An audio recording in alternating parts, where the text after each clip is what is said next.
Hey, ladies and gentlemen, Alberta's pride. Hey, ho, hey, ha, ha, hey, this, hey, hey, hey, whoa. Out in Alberta where the Rockies rise, Tommy Temper streaming with fire in his eyes. From a lake house glowing in the moonlight's gleam, he's the YouTube king of the widest streams. Oh, Tommy Temper, you're a great guy, battling trolls with a spark in your eye. Conspiracy theories, politics and fun, streaming from the Rockies. Hey everyone, how you doing today? How's everyone today? Hope you're doing well. Coming to you live from Sylvan Lake, from the Sylvan Lake studio. Good to see everyone today. I hope you are doing well wherever you might be in the world, whether it be in the morning, in the afternoon, or the evening. We appreciate your company here today. Thank you very much. We are absolutely near those mountains. Let's show you what those mountains look like when we're actually at them. We're not at the mountains right now, but we're very, very close to the mountains. We're streaming from the hot tub. Tommy Temper. Thank you very much. I appreciate that. Let's go. Oh, yeah. Uh-huh.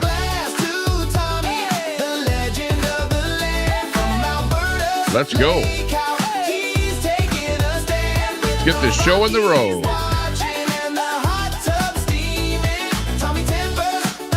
Get those switches turned on in the background. Bum, bum. Bum, bum, bum.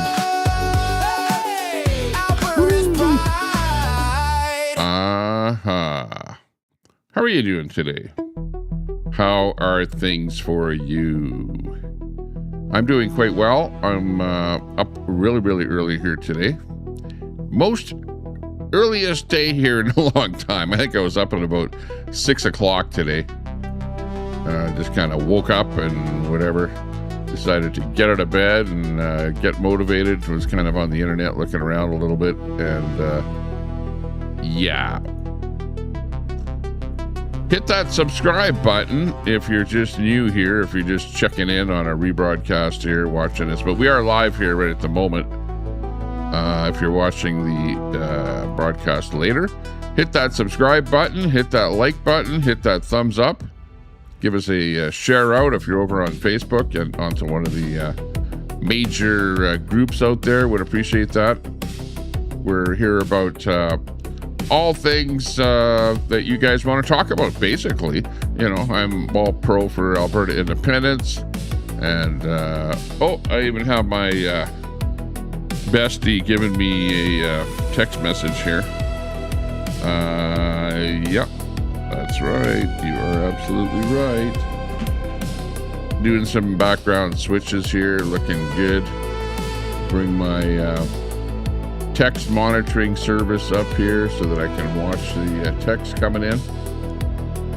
The comments about anything and everything. Let's see who's first in there. Mama Red, first in there. Daisy, second in there. Hey, good to see you. I know, Daisy, I heard your comment there the other day where you were saying, Tommy, where are you? You're late. You know, you're not early. Man, you get up real early there, Daisy. And same thing with you. Well, Mama Red, you're over on the East Coast, so you're up there probably 3 hours earlier than I am. So, yeah, I can understand why you'd be checking in. But good to see you both in there. Thanks a lot for popping in. Yeah, we got an interesting show here today with lots of things that we've picked up on social media that we'll be showing you here, including Trump. Trump doesn't like Canada. He's, calling us names again. So we'll be playing that on here. Yeah, I think I played that last time I was live. And I'm not even going to talk about some people out there because they don't really deserve to even be talked about. You know who I'm talking about. Yeah, let's see. Oh, I don't know. I don't know what's happening with, yeah, thanks a lot, moderator, for turning on the switch there for subscribers only to be able to chat. That's a good thing to have that happen. Yeah, we always need new people popping in here and saying hello. Oh, I haven't really changed the title of my show here. I just kind of left it the same as it was yesterday. I'm just too lazy, you know. And even my thumbnail, I don't really have a thumbnail other than whatever YouTube puts up there. Again, laziness on my behalf there. I just like to get on here and do stuff, you know. And it's funny because when I go live, I actually have less traction than when I post stuff, you know. It's kind of funny about that, how that works out. But, you know, it is what it is. And, yeah, what can I say? Yeah, so, yeah, how's everyone doing today? Let's look at some of the comments in there. If you guys have any comments, we'll bring them up on the screen here. Daisy says, good morning, Mama Red. And Mama Red says, good morning, Daisy. We have, and also, hey, thanks a lot for being a supporter of the stream. We've got lots of people that have supported the stream, that have, you know, given us a super chat, donation, membership of the channel here. You know, like Mama Red, for example, like Phoenix Tide, lots of other people that'll probably pop in here. I can't name them all. We got Troy in there. Troy, good morning. Good morning. How are you doing? Good to see you in there. Maybe it was Troy that turned those switches on there. I'm not sure who it was there. But, yeah, we like that 5-second slow mode and at least 1 minute for subscribing in the chat here. That way people will do their thing. Yeah, we are streaming on Kick, Facebook, YouTube, on multiple channels, and on Twitch, and on X. So we've got people piling in on all the different platforms here. Taking a look at the show to see what we're up to here. And, yeah, we've already got the people over in the troll channel talking about me first thing in the morning. It's funny, like, you guys, I am in your head, you know. If you want to talk about in your head, I am in your head like crazy, especially because I banned you from my channel, right? And it's funny, I get more traction from people over in their channels when I ban them from my channel, because they're like, oh, Tommy Tempers banned me. So I'm going to go and find some bullshit story that has nothing to do with him, and then, you know, try and associate him with them. You know, that's what they do. That's what the lefties do. You know, they just try and, you know, smear you, yeah, with some other bullshit story when you're the guys that are promoting that stuff over in your channel there. You're promoting that, you know that. I'm not promoting any of that stuff at all here. Yeah, once in a while I'll put up a story and then I go, oh yeah, okay, that's what the association is or whatever. And, you know, go, oh, oops, that was a mistake. I shouldn't have done that. You know, once in a while that does happen, you know. What can we do? Yeah. Oh, what's that? We need a boat progress. I don't have any progress on that boat. You know, all I know is that I've got a boat and I gave it over to a friend and he's working on it. And so far, it is taking forever. It might take 2 years to get that boat going. You know that? But on the other hand, I do have a golf cart. I have a golf cart. And, you know, maybe I should do more videos from the golf cart there. In fact, I gave a ride to Alberta. I think his channel is Alberta Talks. Him and his wife there. I gave a ride on my golf cart. And they did a really nice video, you know, on my golf cart there with, you know, us talking and stuff like that, and, you know, showing what it's like riding around Sylvan Lake here and stuff like that. So I did post that video. If you look at it in my post section of my YouTube channel, you'll see that video from, I think his channel is Alberta Talks. John is his name. So thanks a lot, John, for posting that. I do appreciate that. Oh, who else have we got there? We've got Free Speech in there. Free Speech coming in, looking good. Let's see. Yeah, I think you're coming in from Facebook there, Free Speech 420. Good to see you popping in to say hello. Yeah, I know what that means. I know what that 420 means. I know what you're up to, you know. But that doesn't mean that I'm up to that. Look at that. I'm laid back already here, just kind of chilling out a little bit. I was watching a few YouTube videos there this morning. watching some stuff about the war in Ukraine. Of course, they've hit another wildberry, it's like an Amazon over there in Ukraine, or not in Ukraine, in Russia. They've hit another warehouse over there, so it's a big explosion and lots of smoke and stuff like that. I don't even know, I've lost count of how many wildberry warehouses that Ukraine has hit already, but I don't know, 15 or something like that. Who knows? I don't know. I really don't know. But lots of them, put it that way. Oh yeah, lots of stuff popping into my feed here. Lots of Islamic stuff popping in my feed here. I don't really want to rant on that whole thing, but there's a lot of people that are really worried about what's going on with what the agenda is for that whole thing in North America, both in the United States and Canada. I'm seeing there's a lot of fear on what may eventually happen. So I'm seeing stuff like that. Oh, actually, there's a movie out now about that, about some kind of a Islamic takeover, or what might happen in that regard. So maybe I'll show a trailer on that movie that's coming out. Yeah. Oh, there's this one here too. We're all worried about, and you guys probably saw that video where I phoned up the Edmonton Police Department and reported valid hate speech to them, and they go, nah, that's not hate speech because it has to be towards an identifiable group, not you, Tommy Temper. You are not an identifiable group. You're just a person, and therefore, being not an identifiable group, we're not going to even take your your invalid claim of being harassed or whatever, or pinned by hate speech there. You know what it was. It was the video that I did over at the Sunwapta Falls, and somebody said, yeah, Tommy, jump in the water, you can breathe. Yeah, right, you jump in the water and you'll be dead. But yeah, hey, that's not even the worst comment either. I didn't even get to any of the other. She hung up on me before I got to any other death threats and stuff like that, because I should have been more prepared, I guess, with more what people have actually posted against me. That would probably be a better way of going.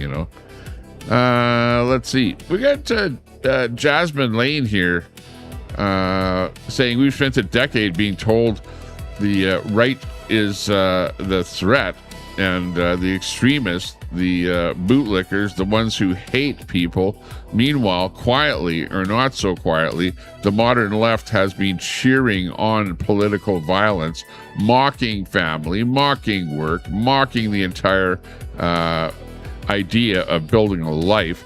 And somehow that's the side we're all supposed to trust without question. Yeah, the lefties, you know what it's all about. You hear me talking about that. I know there's those of you out there that, don't agree with the left and the right, and you go, well, they're the wings of the same wings of the bird, Fuck all the fucking way off. You know who I'm talking about there. Yeah, well, I do believe that there are left-wing people and right-wing people. There are right-wing extremists, which I will denounce in a second. If there's anything about right-wing extremism, I will denounce it. You know what I mean?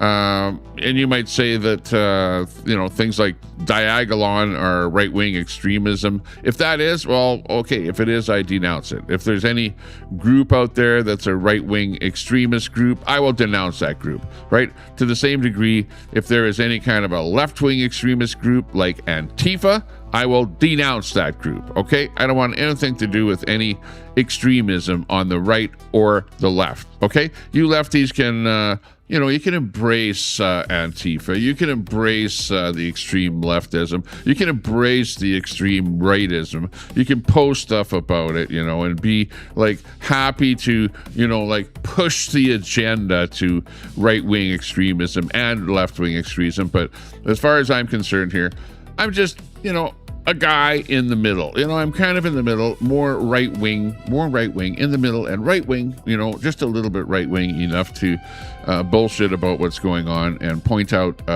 things bad on the extreme right side and on the left side. Okay? Have you got that straight? Have you got that in your head? Yeah. Okay. As long as you have that and you know what I'm talking about, then we can kind of move on. Okay. And you guys can push the extreme agenda out there. Okay. Because I don't want to have anything to do with it. All I am is just a podcaster that is, podcasting about what's going on in the world.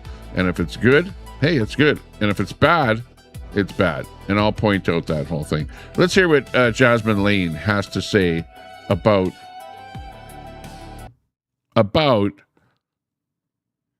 what's going on, okay? And what we're being told about with what the threat actually is. Let's watch this. I'm just going to say it. You know how like every media headline out there is far right, mega, fringe, conspiracy theorists. It is so funny to me because the reason why they do that is because they want you to think that there's like some really crazy stuff happening on the right side of politics, which is just asinine to think about when you consider the fact that the vast majority of conservative policies are actually liberal policies from the 1980s, 1970s, something like that. So who really went far? Definitely wasn't us. Anyway, I had somebody in a comment section the other day who said to me, you're just a bootlicker and you're in your echo chamber. And I really started to think about that one. Like, in the echo chamber. I mean, number one, I'm not, because I literally report on the news every single day and very frequently cite mainstream outlets. So, I mean, that in and of itself is just a lot of evidence that I'm not in an echo chamber, because if I was, I wouldn't be citing mainstream media outlets and doing my research based on what they report. But okay, whatever. Anyway, I started to really compare echo chambers, and I started to think like, okay, so what is the conservative echo chamber? What do they report? They want like freedom, safer streets, lower taxes, less government involvement. They want parents to be a part of their kids' lives. They want people to fall in love and get married and have babies and live happy, healthy lives, right? Maybe follow Christ. That's a good idea. And what does the left echo chamber want? They like celebrate murdering people who they disagree with politically. They want the government fuck to all take the fucking full way care of them. off. They also want their own careers and jobs to be removed because they want to tax the rich. Who employs you? Duh. They're constant perpetual victims. Every problem in their life was somebody else's fault, and they just call people names and bully them all day long. And you're telling me that my side, which encourages me to have meaning and purpose in my life, values to be merit-based, to be respectful, and to work hard for the things that I want in life, is the problem. I'm sorry. Exactly. I am not buying it. I'd have to say thank you very much, Jasmine Lane, for that. You can find her on Facebook, YouTube, whatever. She's a right-wing podcaster and really, really good at what she does. Honestly, like, I agree with everything that she said. Everything, every single thing. And this business of trying to paint people with a extreme right-wing brush is absolutely pathetic. Shame on you guys for doing that. You're the ones that are extreme. You are the far left-wing extremists out there trying to push your agenda and trying to paint everyone with a brush, and it is absolutely ridiculous. Shame on you. Shame on you for that. Like Bob Cox says, he hasn't seen anything like that since the 60s and the 70s. That's, like, hey, there are people out there that are extremists. I will agree with that, but trying to paint people into that corner and say that that's what they are is despicable. Shame on you for doing that. You're a bunch of idiots out there.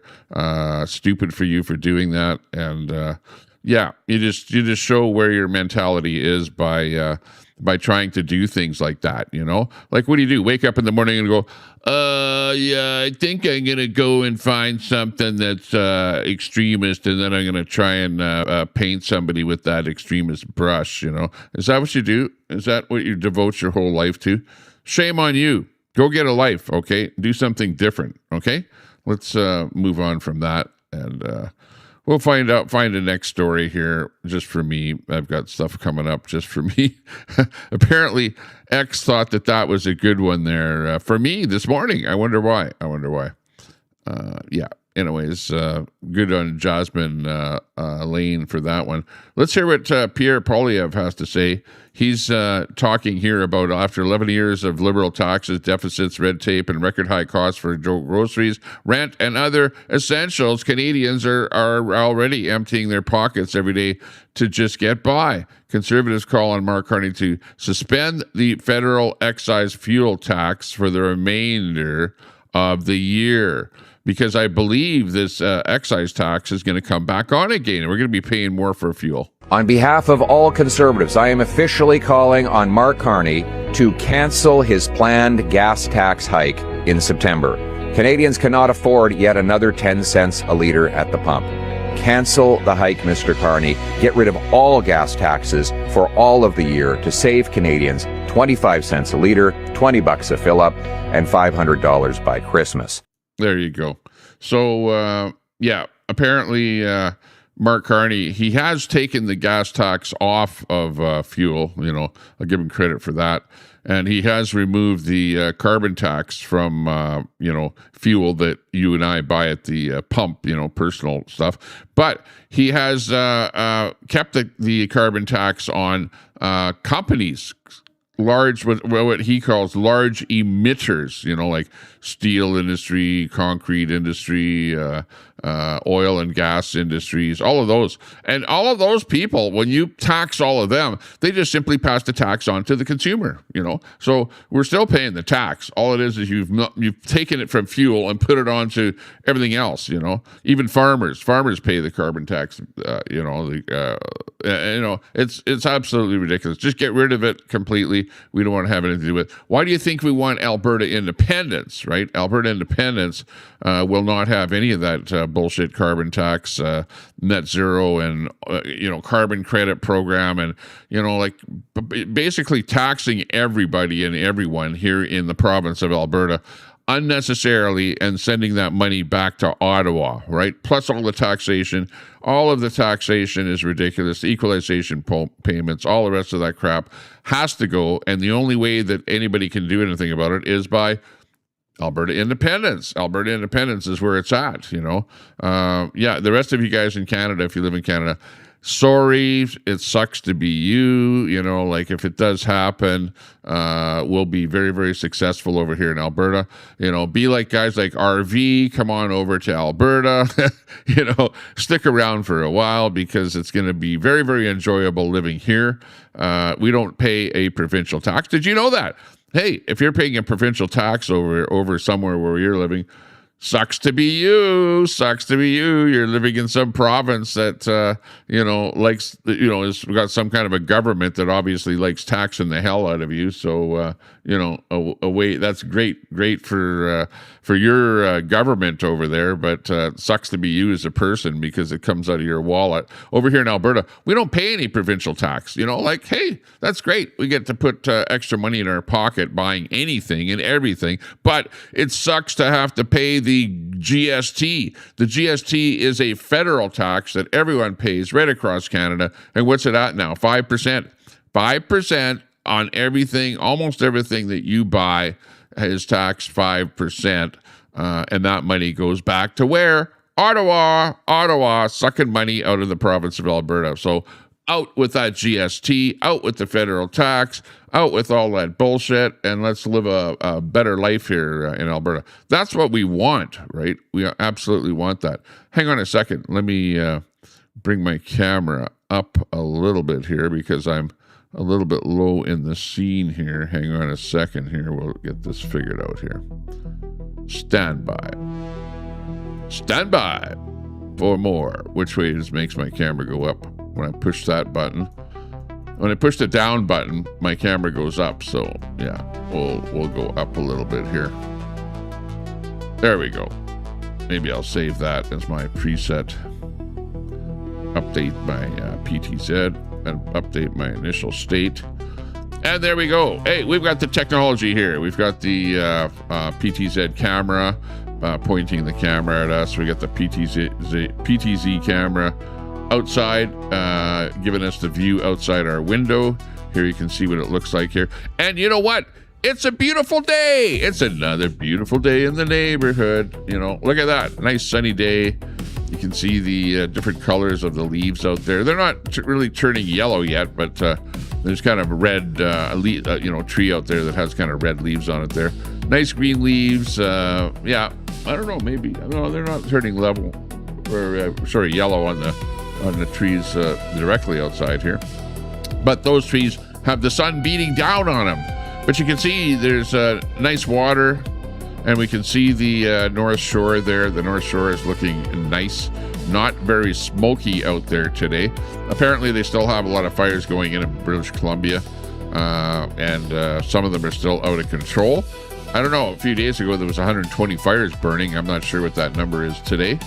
But yeah, lots of stuff going on out there with the climate, and of course people are blaming climate change.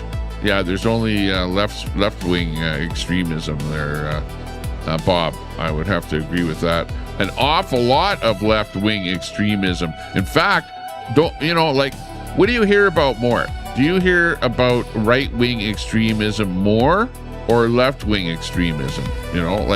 We should have that as a question in the chat there, because I really don't hear anything about right-wing extremism. There might be somebody that will pull a post out of the blue and go, yeah, there was 20 guys that got together and whatever, took a picture. But otherwise, left-wing extremism, you see it every day. Every protest that you see down in the States, there's left-wing extremism going on there. There's Antifa, there's people trying to fight, what do you call that when they're fighting ICE out there and they're trying to prevent ICE from doing their job? That is extreme left-wing extremism, it's like all over the place.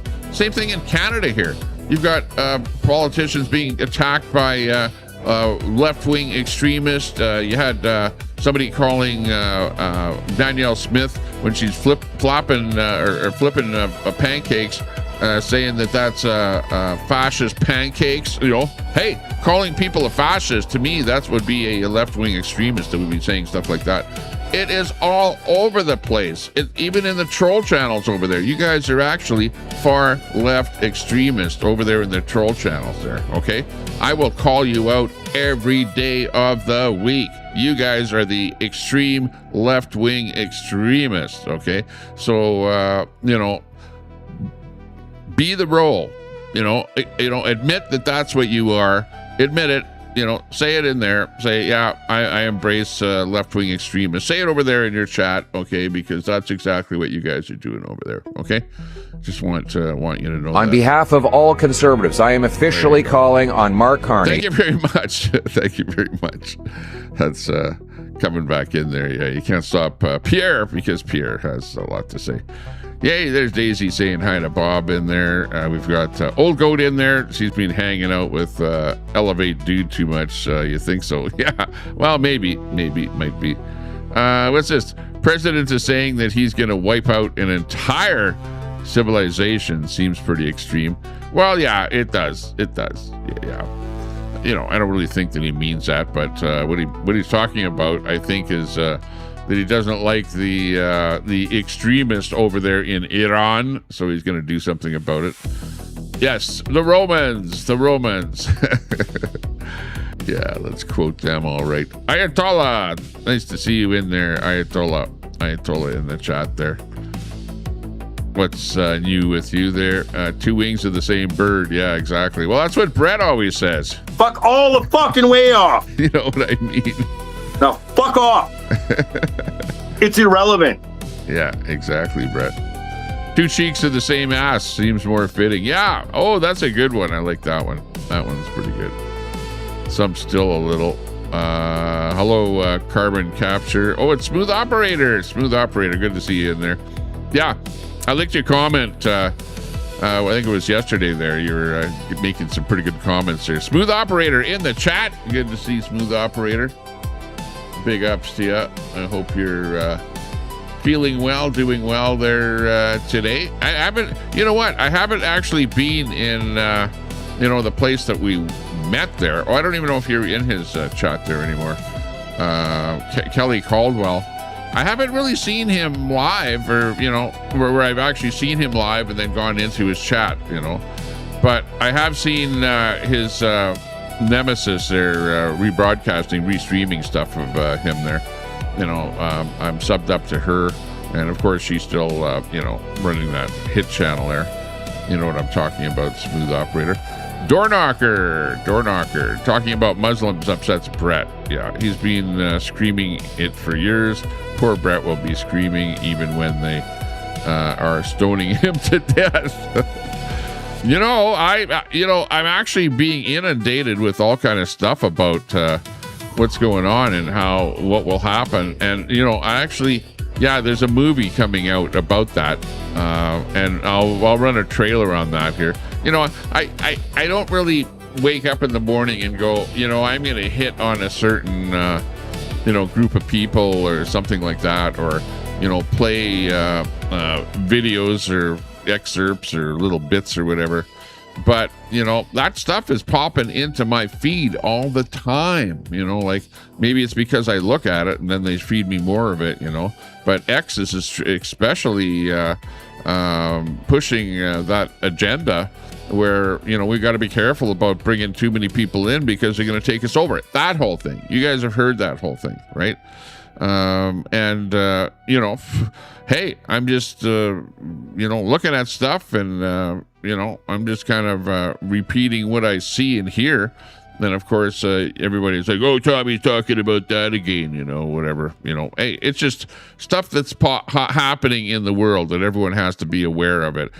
It's weird because people on the left, they don't mind being decimated, you know what I mean? But myself, I prefer to be alive. I prefer to live, you know what I mean? And if it's a matter of life and non-life, I prefer the life side. So I like to do things and surround myself and whatever with people that are like-minded don't have some threat against me, you know what I mean? And if people have some kind of a threat against me, well, don't expect me to be promoting you, embracing you, and pushing your agenda. You know what I'm talking about. Super Salty, hey, good to see you. Thanks a lot for popping in here. Super Salty. Yeah, there's Ayatollah. Does Gaza support LGBTQ rights? Probably not. Let's see what Nightbot has to say about that. Gaza and most Palestinian society is conservative on LGBTQ issues. Same-sex activity is illegal locally, and LGBTQ rights aren't widely supported publicly. Well, isn't that a politically correct answer, right? Very politically correct. Instead of saying no, it's like, well, we're skirting around saying that and make it seem politically correct with the answer on that one. But yeah, divide and conquer is their plan. Could very well be that. Israel hides their what? Oh, I'm not going to repeat that one there. Door knocker, a liter of gas just sounds so wrong. Yeah. That's what we have up here. It's a metric system, liter. I don't know what's bigger than a liter. It's a liter, right? It's like a gallon is bigger than a quart. So you guys say gallon. And we used to say gallon here in Canada at one time, but when we switched over to the metric system, then we went to the liter. And I don't know. There is no, like if you say quart, I say 2 liters or whatever. You know what I mean? Because you can buy milk in like a 2 liter. 2 liters the sort of the bigger one, 1 liter is like the smaller one, right? With milk. But there is no such thing as saying another word for a gallon, right?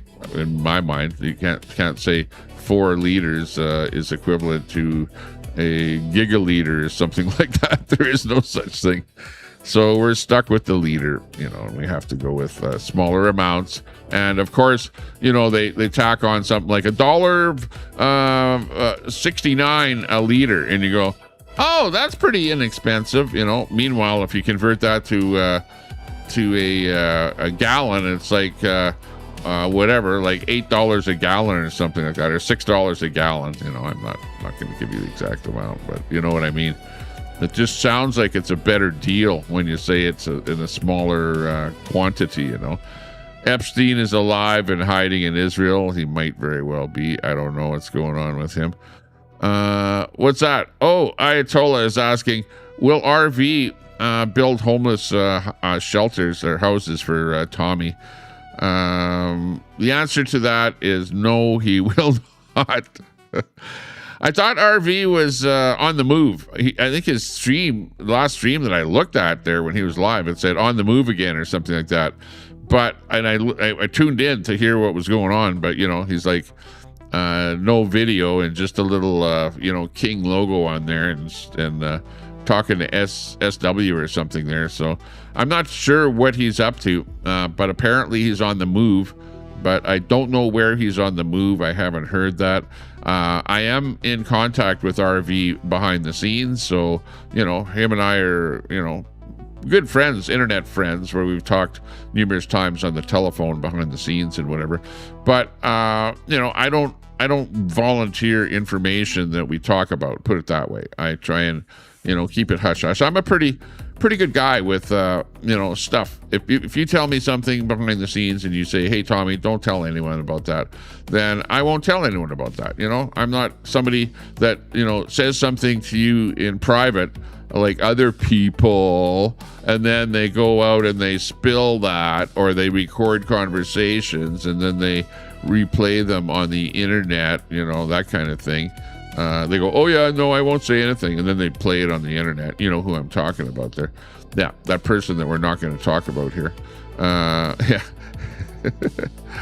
Yeah, like I don't need to talk about certain people. Let them be the masters of their own demise, you know. That's all there is to it. But as far as RV, we're good friends. He's a friend of mine, I'm a friend of his, and he sort of keeps me abreast of what's going on. But I haven't really heard where he's going or what he's up to. But no, he will not be building homeless shelters for me. Okay, he won't be helping me with that project. And I don't know that he is coming to Sylvan Lake. You know, that is a good question, whether or not he's coming down this way. I do know that my hot tub is nicely operational and running, and it's in good shape, and it is set at 104 degrees Fahrenheit. I was going to say Celsius, but I thought to think about that because it doesn't have a thing on it that says F or C, but it's 104 degrees. If it was Celsius, yeah, I'd be boiling in there like you know, one of those frogs that sits in there, you know, where it's nice and cool, and then as the heat goes up, it goes up and up and up, and you're sitting there and you boil to death, you know, the old frog thing. Yeah, well, sometimes I think I'm that frog in there. I think 104 degrees Fahrenheit is actually too hot. I don't know what you think about that. What's a good temperature for a hot tub? Anybody know? Anybody got a hot tub in there? What temperature do you set your hot tub to? It would be nice to know that. There, Troy says, giving our largest corporations billions in tariff relief when they merely pass down the additional cost to the city's citizens, yet the citizens get nothing but the same higher cost. Well, yeah, tariff relief. Yeah, the corporations don't have to pay the tariffs, but the people do. When Donald Trump says in America, I'm going to tariff, you know, aluminum from Canada, you know, like 50%. That means that any aluminum going into the United States, companies are going to have to pay 50% more for that product, and then incorporate it into whatever they're building and then pass it on to the consumer. So ultimately, all tariffs are paid by the consumer. And the whole idea with the tariffs is to don't buy those products. In other words, Trump doesn't want companies to buy Canadian aluminum, and that's why he puts a tariff up so high.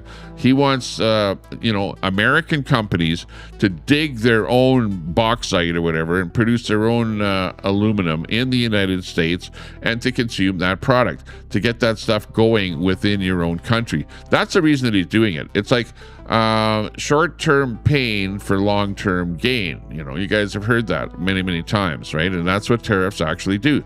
They bring production back to your country, right? So with Canada going, oh, we're going to lower the tax on Chinese exploding spy cars to like 5% from 100%. What they're doing is the government is saying, we want Chinese exploding spy cars in Canada. We want everyone to be driving one because they're going to be really cheap.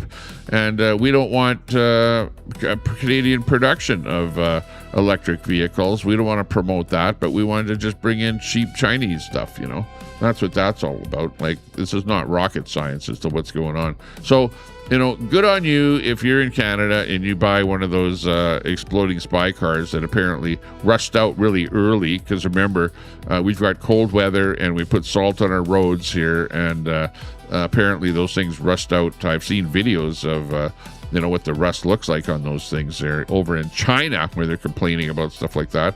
So just leave them a couple of years in the cold climate and in the salty environment on the roads here, because they put salt on every frickin' thing in Canada in the wintertime to eliminate that ice on the roads there. And it gets to the underbody of your vehicle and rusts the thing out. The worst vehicles here are probably Dodges. When I look at the vehicles on the road here, Dodge trucks are like completely rusted out up here in Canada. I see so many of them, especially when living in Sylvan Lake here, because you're in close to in an area where there's a lot of country folks, like farmers and stuff like that. So it's usually the farmers that roll into town with their rusted out Dodges and stuff like that.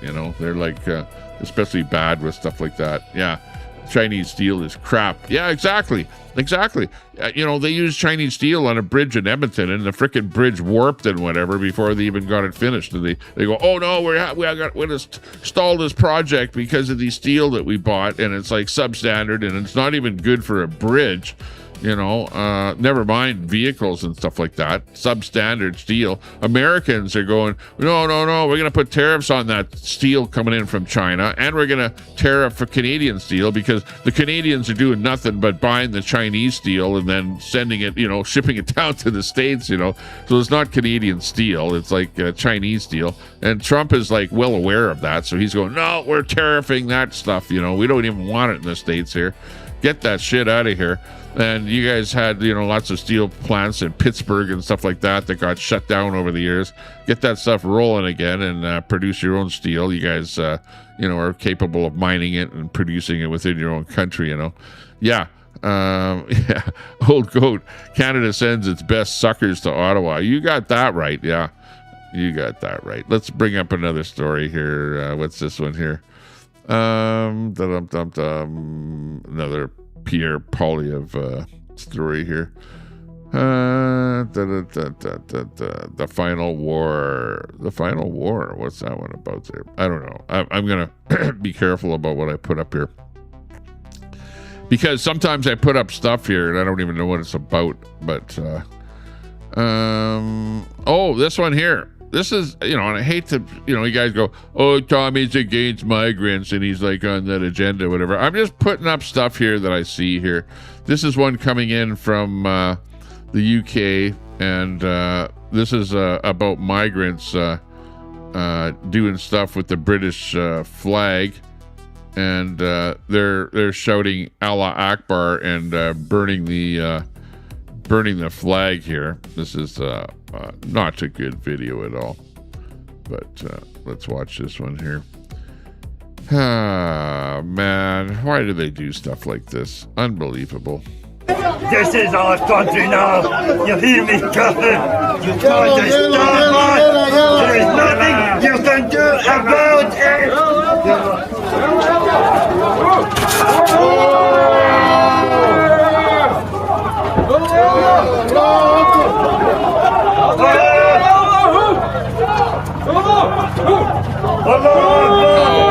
geez, can I show that? I don't know. I didn't know that he was going to do that. Sorry about that, folks. Hope you didn't see that. Yeah, we'll just stop that right there and not show any more of that. But apparently the dude was taking a whiz on the flag there, and they're shouting Allah Akbar. Come on, what's the matter with you people? You're like, you know, you get invited into a country and, you know, you're shouting Allah Akbar and stuff like that, and you know, whizzing on, setting the flag. First of all, you know, ripping the flag apart, then setting it on fire, and then taking a whiz on it. It's like, holy jeez, like what more could you actually do? Get rid of the carbon tax for countries meeting their clean air obligation and tariff the crap out of the major polluters in the world. It's the only way you'll see any improvement in air quality, says Super Salty. Maybe that might be a way to do it. The Unabomber was a right winger. Yeah, there are people out there that are you know, ultra right wingers. I would say an extreme right winger, right, to be somebody like the Unabomber. But yeah, you know, this is the way the world operates. You can't change that. You know, it's crazy, but true. We've got Super Salty saying we don't need taxes and tariffs. The consumer ends up paying twice. I agree. You know, hey, if your country has tariffs, you pay those tariffs, and you pay taxes. You pay state taxes. You pay federal taxes. You pay tax on fuel that you use. You pay tax on food. You pay tax on everything. Like, you know, we're all being taxed to death. You know. And it was like a temporary wartime measure, taxes. Remember that? You remember hearing that? Or that statement? Probably not when you were born, but I've heard that many, many times, that taxes were a temporary wartime measure just to facilitate the funding of the war regime, you know, in order to fight the war. So they came up with taxes. And now it's like... you know, the government finds every little way, every little crevice, every little nook and cranny where they can tax you. And they're bringing in new taxes all the time. And that's why this carbon tax is just another taxation. You know, like they might, you know, brand it as being, we're going to clean up the planet. You know, we got climate change to deal with. And we need to tax you because, you know, the sky is falling and we think that the whole planet is going to collapse. So we're going to actually tax you, and then we're not going to tell you what the hell we're going to use that money for. And it certainly is not anything to do with climate change, right? And it's just all a big scam. A big scam. So when you hear climate change, scam. When you hear carbon tax, scam. When you hear net zero, it's a scam. When you hear carbon capture, it's a scam. You know, we're sick and tired of the government scamming us. And the liberals, they're like, yeah, I like being scammed. I like paying for scams. I love scams. I love being scammed. I don't know what the hell they're doing with the money, but I'll pay that money. And I don't mind paying it, and I don't mind being scammed, you know. You may as well be saying that. And just look at yourself in the mirror. Like, you people are, like, delusional, absolutely delusional for thinking you're going to save anything by taxing the hell out of a population. Absolutely ridiculous. Tommy, I'm retired in my 60s and I do believe in climate change. I would have to be blind not to see how it has changed over the last 50 years. Well, Robert, I don't believe, well, you know what? I believe in climate change. The climate is absolutely changing. The climate has been changing since before man started driving the automobile, right? I went up to, did you see my video when I went to the Columbia ice fields? Okay. And they have little posts on the ground to where the toe of the glacier was in days gone by. And the first post in there is like in the late 1800s, okay? And you can see where from 1800 where the toe of the glacier was, okay? And you can see how far it receded to 1905, okay? And you can't say it was because of climate change. The glacier has been receding. We are in a period of warming of the earth, okay? And is all of the carbon that we're putting into the atmosphere making a change? Absolutely, it is making a change, right? But hey, the carbon is in the ground, the carbon is in the atmosphere, the carbon gets sucked up by the trees, it goes back into the ground like it's a big circle. Okay, it gets up and it goes down into the ocean. There's lots of stuff in the ocean that uses carbon. There's peat bogs and stuff like that, the reduced methane and stuff like that. We're definitely putting stuff into the atmosphere, but we are also moving more to electric cars. You must like that. More and more electric cars. With the price of oil, as the price of oil goes up, more people are more inclined to buy electric cars. And I'm not against that. I drive a electric golf cart, okay? Around Sylvan Lake, right here, okay? I don't drive my gas truck. I drive my gas truck when I go between Edmonton. I can't drive my golf cart on the highway, because the speed limit is 110 kilometers an hour. And the golf cart only goes 50 kilometers an hour. But I try and do my best. I ride around on an electric bike, so, don't get me wrong. People, it doesn't matter who it is, whether you believe in climate change or, anything like that. People are definitely moving towards, things that are more good for the planet.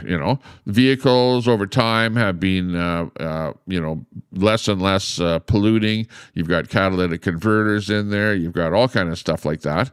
So we're trying to do good things for the planet. Don't get me wrong there. I'm not like, let's just burn oil and pollute the planet. And it's, hey, good for. Look at what they're doing with the wars. Look at the wars. If you're mad about climate change, well, then stop that war between the Ukraine and Russia. Look at whenever the Ukraine bombs one of those oil refineries, do you see a whole bunch of smoke? Do you see a whole bunch of oil residue? Do you see a whole bunch of things that are affecting the climate? Whenever they blow up one of those oil refineries, that's an awful lot of pollution going into the air. When they blow up one of those Wildberry distribution warehouses, do you see the amount of smoke and pollution going into the air? It is absolutely phenomenal. If you care at all about climate change, do something to stop that war. There's more going in pollution there than what's happening over here in little old Canada. I'll tell you that. And also the war that's going on in the Middle East there. Bombs going off all over the stuff, explosions happening. Ships going up. All kind of stuff happening. Here we're trying to produce vehicles that burn less fuel. With the price of fuel going up, people are more apt to maybe buy an electric car. If you only need a vehicle just for going around town, you probably don't need a gas vehicle. Buy an electric vehicle. Hey, I would say that. I'm not like so anti electric to say that you shouldn't do that. I don't like stuff like these, the Chinese vehicles coming in here when we could be buying vehicles produced in North America, vehicles produced in Canada. Where are our Canadian electric vehicles? What can I buy in Canada here that would get me around town or whatever, But then again, I go out into the country. I go on these trips. Like I would be screwed. That trip that I went to Jasper, I would be screwed if I had an electric car making that trip, because the whole time I was watching my gas gauge and I was going, well, okay, we got 600 kilometers here at the beginning of the trip. We know that we can get here and there. I ended up having to buy gas somewhere in the middle of the Rocky Mountains there, and it was $2.52 a liter, in Alberta, in the middle of the Rocky Mountains there. It was kind of a last chance gas station, It's like, oh no, if you didn't gas up and you ended up here, well, too bad for you, because we got you by the balls, In fact, they didn't even advertise their price. It's like you pull up to the pump and it's like self-serve. Oh yeah, it's a self-service thing. Oh, how much is the gas, by the way? $2.52 a liter. Figure that one out there, with your calculator. Holy shit. I just about shit my pants when I heard that. But we filled up because we had no choice, and if we would have run out somewhere in the middle of the road, well, the cost would have been an awful lot more. Old goat. Muslims are more conservative than the conservatives. Well, actually, they are. Well, they're kind of like extreme right wingists, I would say. That might be it, because they don't like certain people, and they like throwing people off of rooftops and stuff like that. So that is like pretty extreme. You'd have to admit that, right?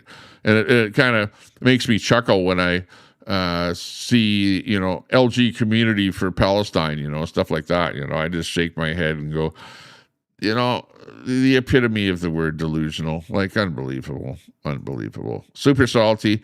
And if you feel a certain product is the cause of poor air quality, then make your point by not consuming that product. Absolutely. Yeah, exactly. If you don't like it, make a change for yourself. But, on the other hand, oil and oil production, oil being sent to other countries, is not only used for gasoline and diesel, okay? It's also used to make plastics. Where do you think that the plastics come from? The plastics don't come from trees. They don't come from vegetation. They don't come from water. They don't come from, a cow's milk. They come from oil, okay? And everything that we use in our daily lives is composed of plastic. Plastic is everywhere. When you go to the store, you get a plastic bag. Your cell phone is made out of plastic. Like right in front of me, I have a mouse right here. This mouse is completely made out of plastic, okay? Check out that mouse there. This is the kind of mouse that I use here, the mouse trackball. The trackball. Yeah, the trackball is the best thing, honestly, because you can have it on your desk. You can put it on your leg. Yeah, now I know Masad is going to be saying something about that. You can put it anywhere. You can put it on your chest or whatever and operate it. Unlike a standard mouse where you have to, move it around on your table and whatever, that kind of crap. These trackballs are the best way. Get a trackball. I would recommend it. This is what a trackball looks like, okay? It's got 2 buttons here, and it's got a nice little ball on there that you roll with your thumb, and it works really, really good. I like the trackball. Shooting rays back at the sun has to have a bad effect eventually. Yeah, I don't know who's doing that. I don't know. I've been watching shows on cell phones and the whole thing with Elon Musk and Amazon. And Elon Musk is getting very, very, very close to everybody ditching their cell phone company. So bye-bye Rogers, bye-bye Telus, bye-bye whoever it is in the States that you guys use there, Ma Bell and all the rest of them there. Because cell phone towers and cell phone companies are going to become obsolete. Because the new technology is... Elon Musk, number one, he's got a new spectrum, 1.8 gigahertz to 2 gigahertz, right? And then he's going to be lowering the satellites. Right now, they're up high in the air. He's going to be lowering them close to Earth. Now, they do move across the Earth, but he's going to put up, literally hundreds and hundreds. Right now, he's brought over 1,000 satellites up there with the existing system. But the problem is the existing system uses frequencies that are higher and they don't penetrate as well through buildings, okay? But he has bought up new spectrum, like I say, from 1.8 to 2 gigahertz, and he is going to be using those frequencies along with lowering the satellites closer to the Earth, increasing the power to the cell phones. But the problem, the cell phone is only like a couple hundred milliwatts, a very small amount of power on your cell phone. So, in order for it to penetrate through your house and then reach the satellite, he has now lowered the satellite so that you're able to get to the satellite easier. And he has also increased the size of the antenna so it's able to pick up the very minute signal from your cell phone to be able to have a service that virtually works well with your cell phone inside of your house, okay? Now, it's not going to be able to penetrate and operate well inside of, say, a high-rise building, or, you go into LRT tunnels or stuff like that. So there will have to be repeaters that will repeat the signal into towers, hospitals, and, places like that where the signal doesn't go. But look look for you ditching your cell phone company and using Starlink. What do they call it there? Well, I don't even know. They have acronyms for everything. But, cell service directly to satellite. And I actually experienced that. I know I talked about this a little bit before, but when we were in the mountains, we were like away from cell phones, okay? We were away from them. Okay, and I was like in the middle of nowhere, and I looked down on my phone, and I go, "Oh man, I can't make a phone call, can't go live on my video, but I do have this option to send a text message, And I look, and there's a little SOS symbol there on the top of my phone, where normally there's the little symbol of the bars, how many bars you have on your G5 or whatever, but that got replaced by an SOS symbol and a little symbol of a satellite, right? A little satellite on there. And I go, oh, that's pretty cool. And I in my mind, I heard, well, you're able to text. You can't do a phone call or anything like that. You can't do a video phone call, but you can text somebody. So I go, oh, okay, let's use that. Let's go into text messaging and let's try and send a text message. And then right away up pops this thing where it goes, turn on direct to satellite service. And I go, yeah, I'll turn that on. And then up comes a little message that says, next satellite will be acquired in 3 minutes. So I go, oh, okay. That means it doesn't work all the time. And you have to wait until the satellite flies overhead. And, and then you wait the 3 minutes, and then a little thing pops up saying acquired satellite, and point your phone towards the satellite. And then there's a little picture of a satellite, and then you have to kind of move your phone around. Where's my phone here? You have to move your phone around, and the little picture of the satellite is moving on your phone, and you have to get it in the picture of the satellite in the area where it's like, okay, I have service here. And then as the satellite is flying over, you have to keep your phone moving so that little picture of the satellite is in that spot, and you do your text message, and then you send your text message, and you go, and then it says that it's sent. Otherwise, if you try and send a text message when that little satellite is not on your screen, then it doesn't work, right? So I don't know if you're aware about that or have even tried that, but that was the first time that I tried that, just because we were in an area that was outside of cell service. And as it turns out, it worked. It worked well. I was able to send a message, but of course, the other person doesn't look at the message right away. They look at it, an hour later or something like that. So you got to wait, for another satellite to pass or something, or, wait a couple of hours and then wait for the satellite. And then you go look at it and you go, message not received yet, or message received. And then you go, oh, okay, that person received my message. Now I'll send it back to them. So you're kind of at the mercy of when people look at their messages, which that's kind of a negative thing. But I guess if you were in trouble, that you'd press that SOS button and immediately send out a message saying that you're in trouble, and then a message gets sent out to I guess emergency services, people at 911 or something like that in your area, and you say what your trouble is, and then stuff like that. So yeah, that's pretty good. Free Speech says Timothy McVeigh, the bombing of the Alfred P. Murrah Federal Building in Oklahoma, was the deadliest act of homegrown terrorism in the U.S. history. Yeah, I remember that. When that happened, where they had, was it not bomb material made out of, what was it? Your stuff for growing, fertilizer stuff, bombs made out of fertilizer, big bombs in a vehicle, that kind of thing. Bombing of the federal building in Oklahoma. Yeah, and it was white guys. It was Americans, it was people in the United States, and I don't even know why they did it, but yeah, that was one of the biggest things that happened. I do recall that. That being said, I'm not just going to sit here and blame, newcomers or whatever as being, the only people that are doing bad stuff. There are all kind of people doing bad stuff. We don't like anybody doing any kind of bad stuff in anywhere in North America. I would agree with that. What affects our climate more than anything? A meteor strike. Yeah. Or a volcano, right? Volcanoes really affect the climate. In fact, you could have a meteor strike. Remember when it decimated the dinosaurs on Earth, right? Like, look at a whole population of dinosaurs just kind of got snuffed out just like that because of a meteor strike. And you know what? A meteor strike could happen tomorrow. Let's be thankful that we're alive today and that we don't have to endure a meteor strike. That's for sure. The Rothschilds will sacrifice everyone to hold on to their power. I don't know. They definitely have power. There's no doubt about that. And people love to hang on to their power. There's no doubt about that. But they also like to acquire more power, like or more real estate, like Putin.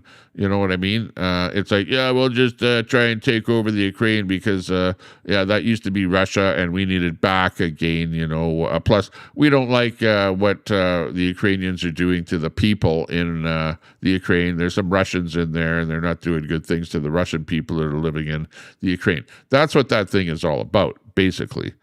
Yeah. Why not, Tommy, says Ayatollah. I wouldn't let RV set a mailbox post. I don't know what you mean there. Let's go through some of the chats here. We used to pay 25 cents a gallon.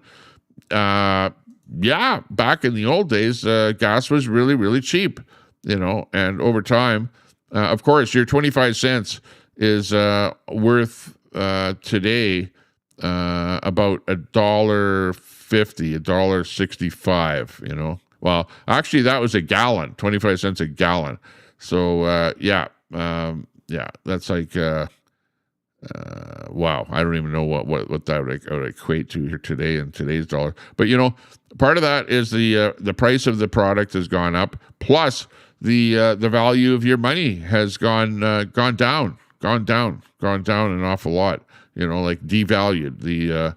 The dollar is way devalued compared to what it used to be.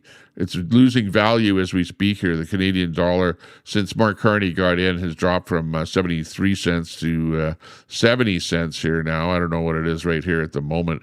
10 cents for a phone call.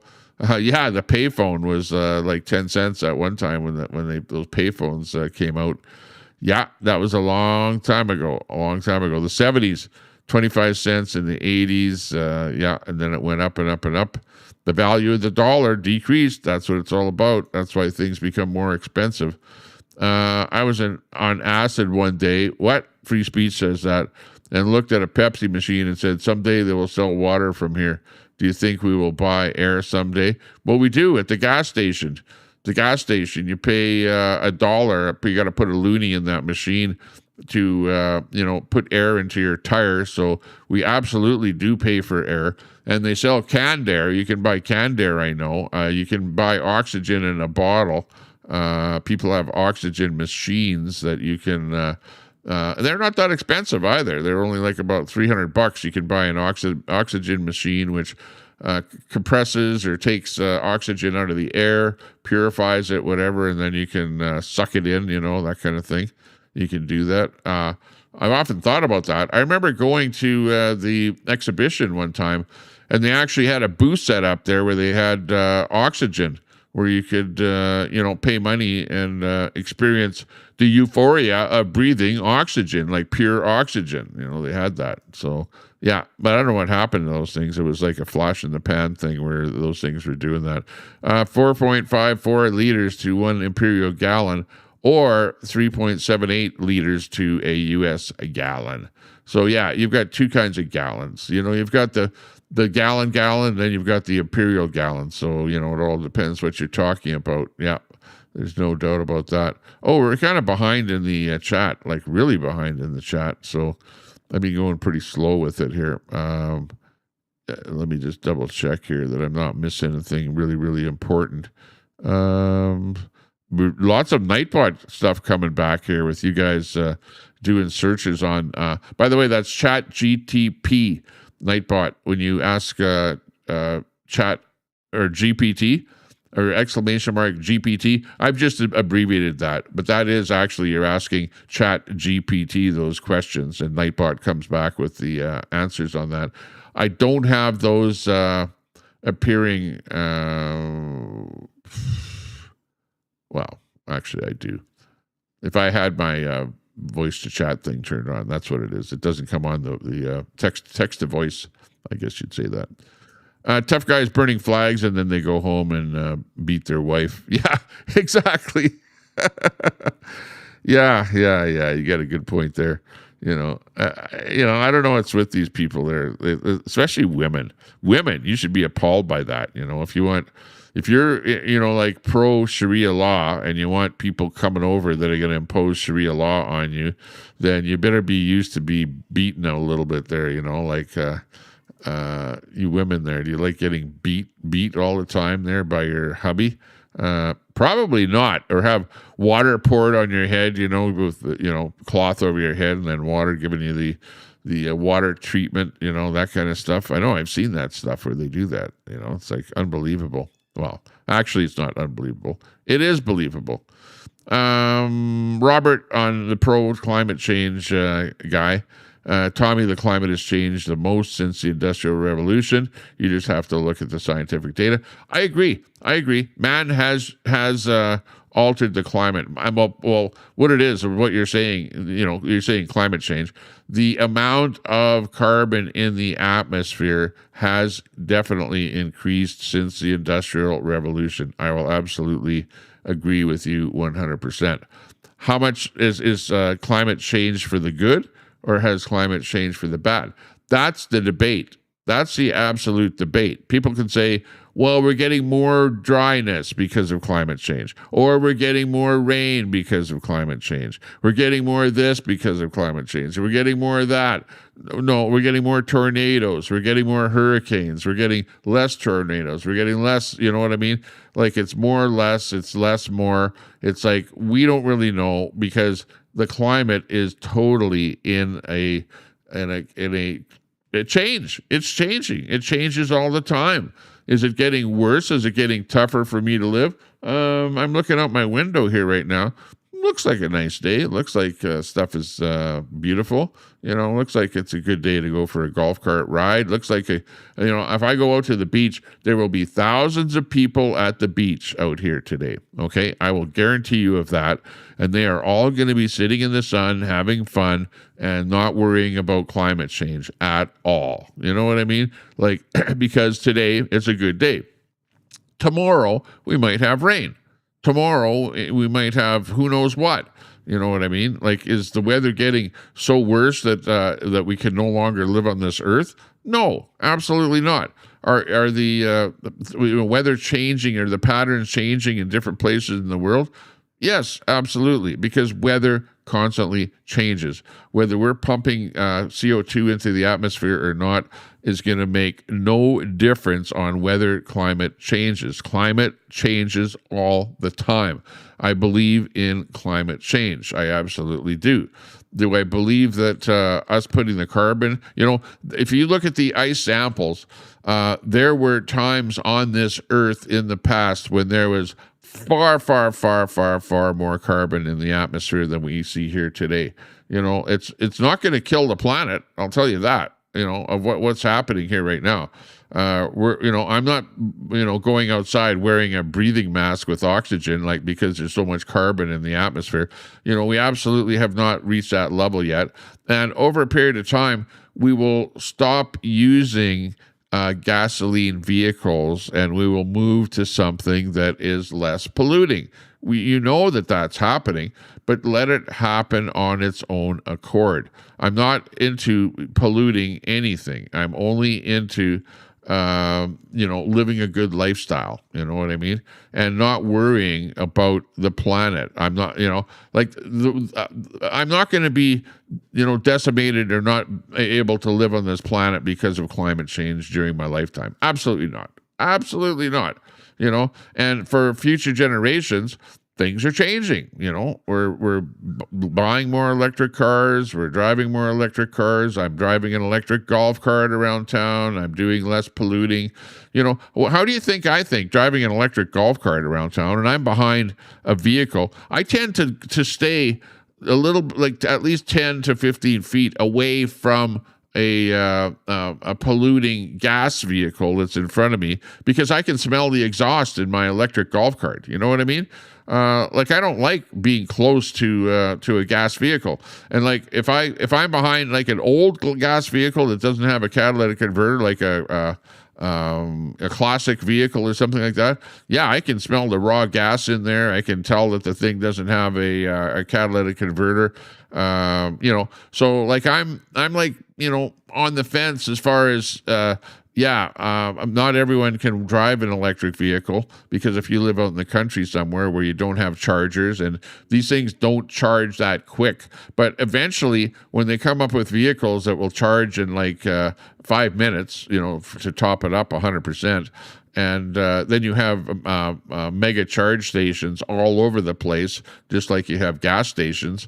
Hey, eventually people might move totally over to electric. And when you have vehicles that are not exploding vehicles, we need to get away from the exploding vehicles, the exploding lithium batteries, the exploding lithium scooter batteries, bike batteries. These people are putting them into homes, and they're exploding and burning homes down.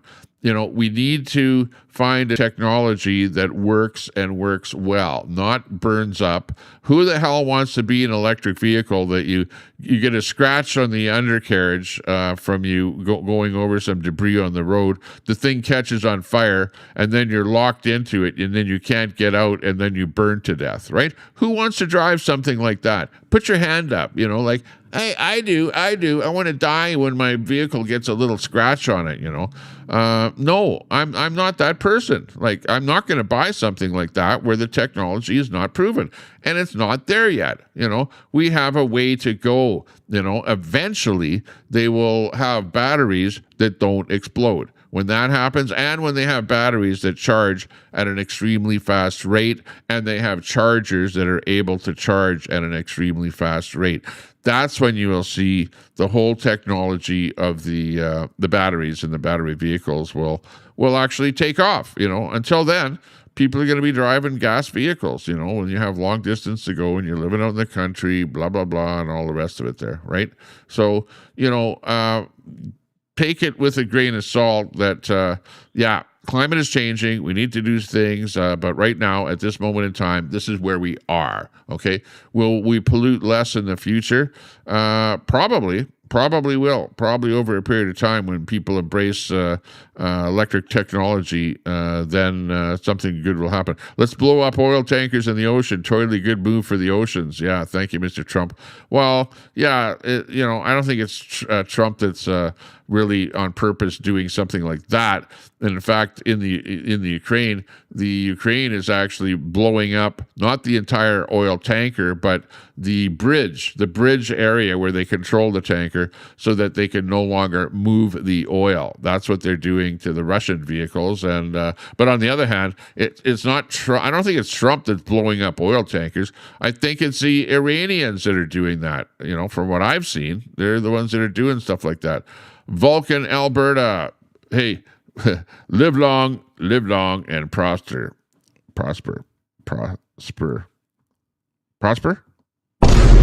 Okay, there's one for the oil tanker. Yeah. Helicopter! Here they come, look out.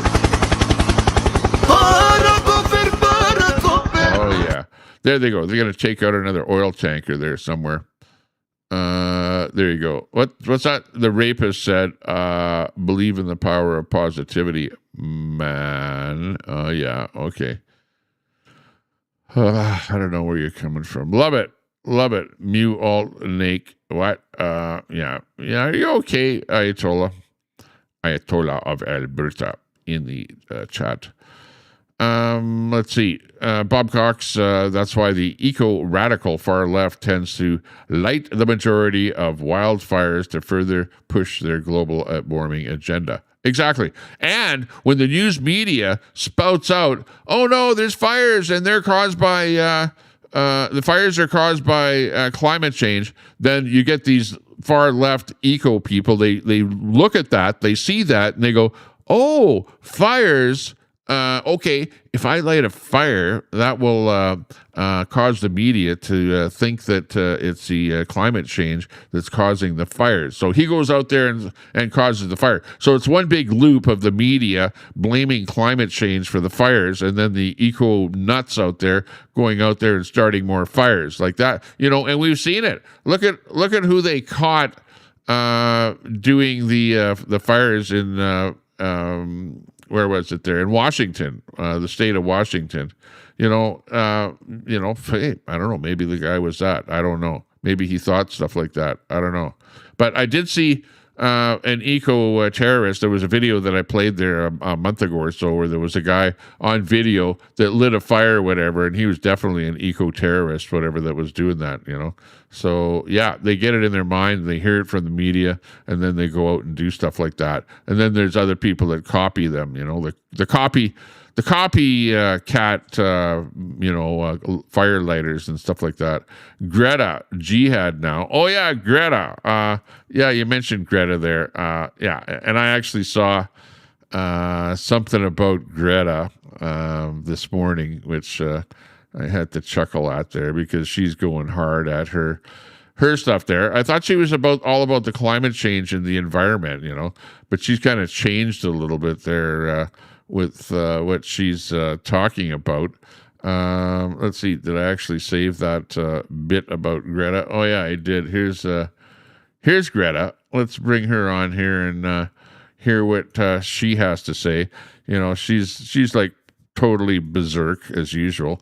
And actually, I went to an event in Edmonton, Alberta, Canada, where Greta was there, and there was like about 1,000 school children there, and she was lecturing them on climate change and, getting them all scared about climate change. And of course, all the students came to the event on a gas bus, and they all brought their plastic cell phones, and they're all wearing their rayon clothing, to the anti-oil event, like it was pathetic. And the teachers were there. The teachers brought the students, to see Greta. And look at what Greta's up to today. Oh my God.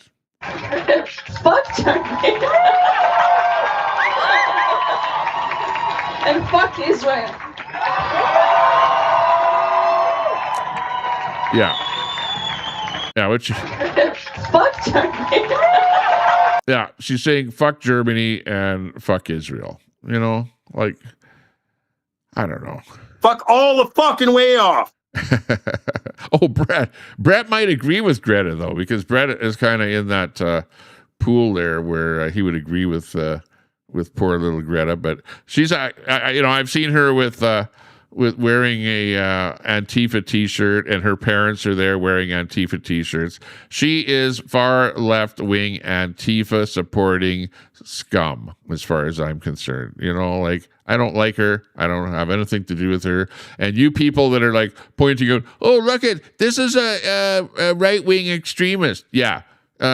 6 guys standing on the side of the road as a white wing extremist, and you're like, oh yeah, Tommy Temper is that, yeah.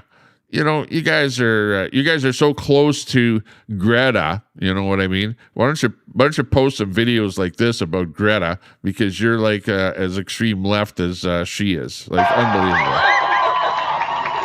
And fuck Israel. Oh, okay, yeah, we've heard enough of you there already, Greta. That's because you mentioned it in the chat, so I had to bring up Greta. Unbelievable, unfrickin' believable. Let's move on to maybe Alberta. Oh, actually, I came across this, which was kind of interesting. A little meme here about. It looks like this is kind of funny. I don't know what you think about this, but we'll play this a little bit over and over. This is the Democrat Party, right? If I bring it up here a little bit, here you'll see these are the 4 heads of the Democrat Party, and here are the heads. Take a good look at them there: Islam, LGBTQ, globalism, and socialism. I saw this and I had to laugh. And somebody posted this and says, fact, absolute fact. This is not fiction. This is the fact. This is the Democrat Party. Yeah. And here's the 4 heads of the Democrat Party. Yeah. I don't know. Do you agree with that? Do you agree with that? Do you think this is what the Democrats are about? There you go. Alexander Duncan says, fact, not fiction, fact. I think that I smirked at this and I thought, pretty true, pretty freaking true. You can't make this shit up. This is exactly what it's all about.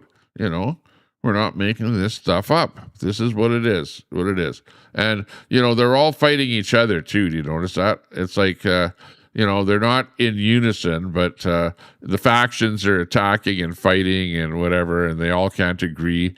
You know, notice that there's no democracy in there. There's no capitalism in there. You've got socialism.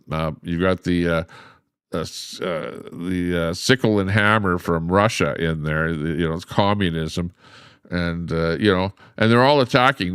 That's what it is. But nobody agrees with anybody, right? That's what the whole left political system is all about, right there, in a nutshell. Okay, I just saw that. Hey, I didn't make that. I saw it, and somebody else says fact, and I had to agree with that. Yeah, that's pretty much what it's all about. And that is history. Okay, we had we've got Jason Kenney. Jason Kenney. If you remember the vaccines and stuff like this, this is funny. Jason Kenney was the premier of Alberta, and you know, in the province of Alberta, in order to get you to take a COVID vaccine in the day, okay, Jason Kenney and his conservative government came up with this idea that they're going to give away 3 $1 million lotteries if you take the experimental mRNA shot, okay? And this is the video of him promoting this back in the day. Get this. Listen to this. You know, like, get it. Take it. Get the shot. And you too could win $1 million. Thank you so much to the 68% of Albertans who have gone out of their way to get at least their first dose of a COVID-19 vaccine. Good Thanks to you, we crushed the spring spike of COVID, and we are starting to get our lives back to normal. But folks, we have a bit of a problem. I'm here at the Edmonton Expo Center, one of our big rapid flow-through vaccine clinics, on a Saturday afternoon, and no one is here because we're not getting enough demand right now. Oh, no. And that's why Alberta Today is announcing that we are launching the Open for Summer Vaccine Lottery with 3 $1 million prizes and a range of other exciting prizes that will be announced in the days to come.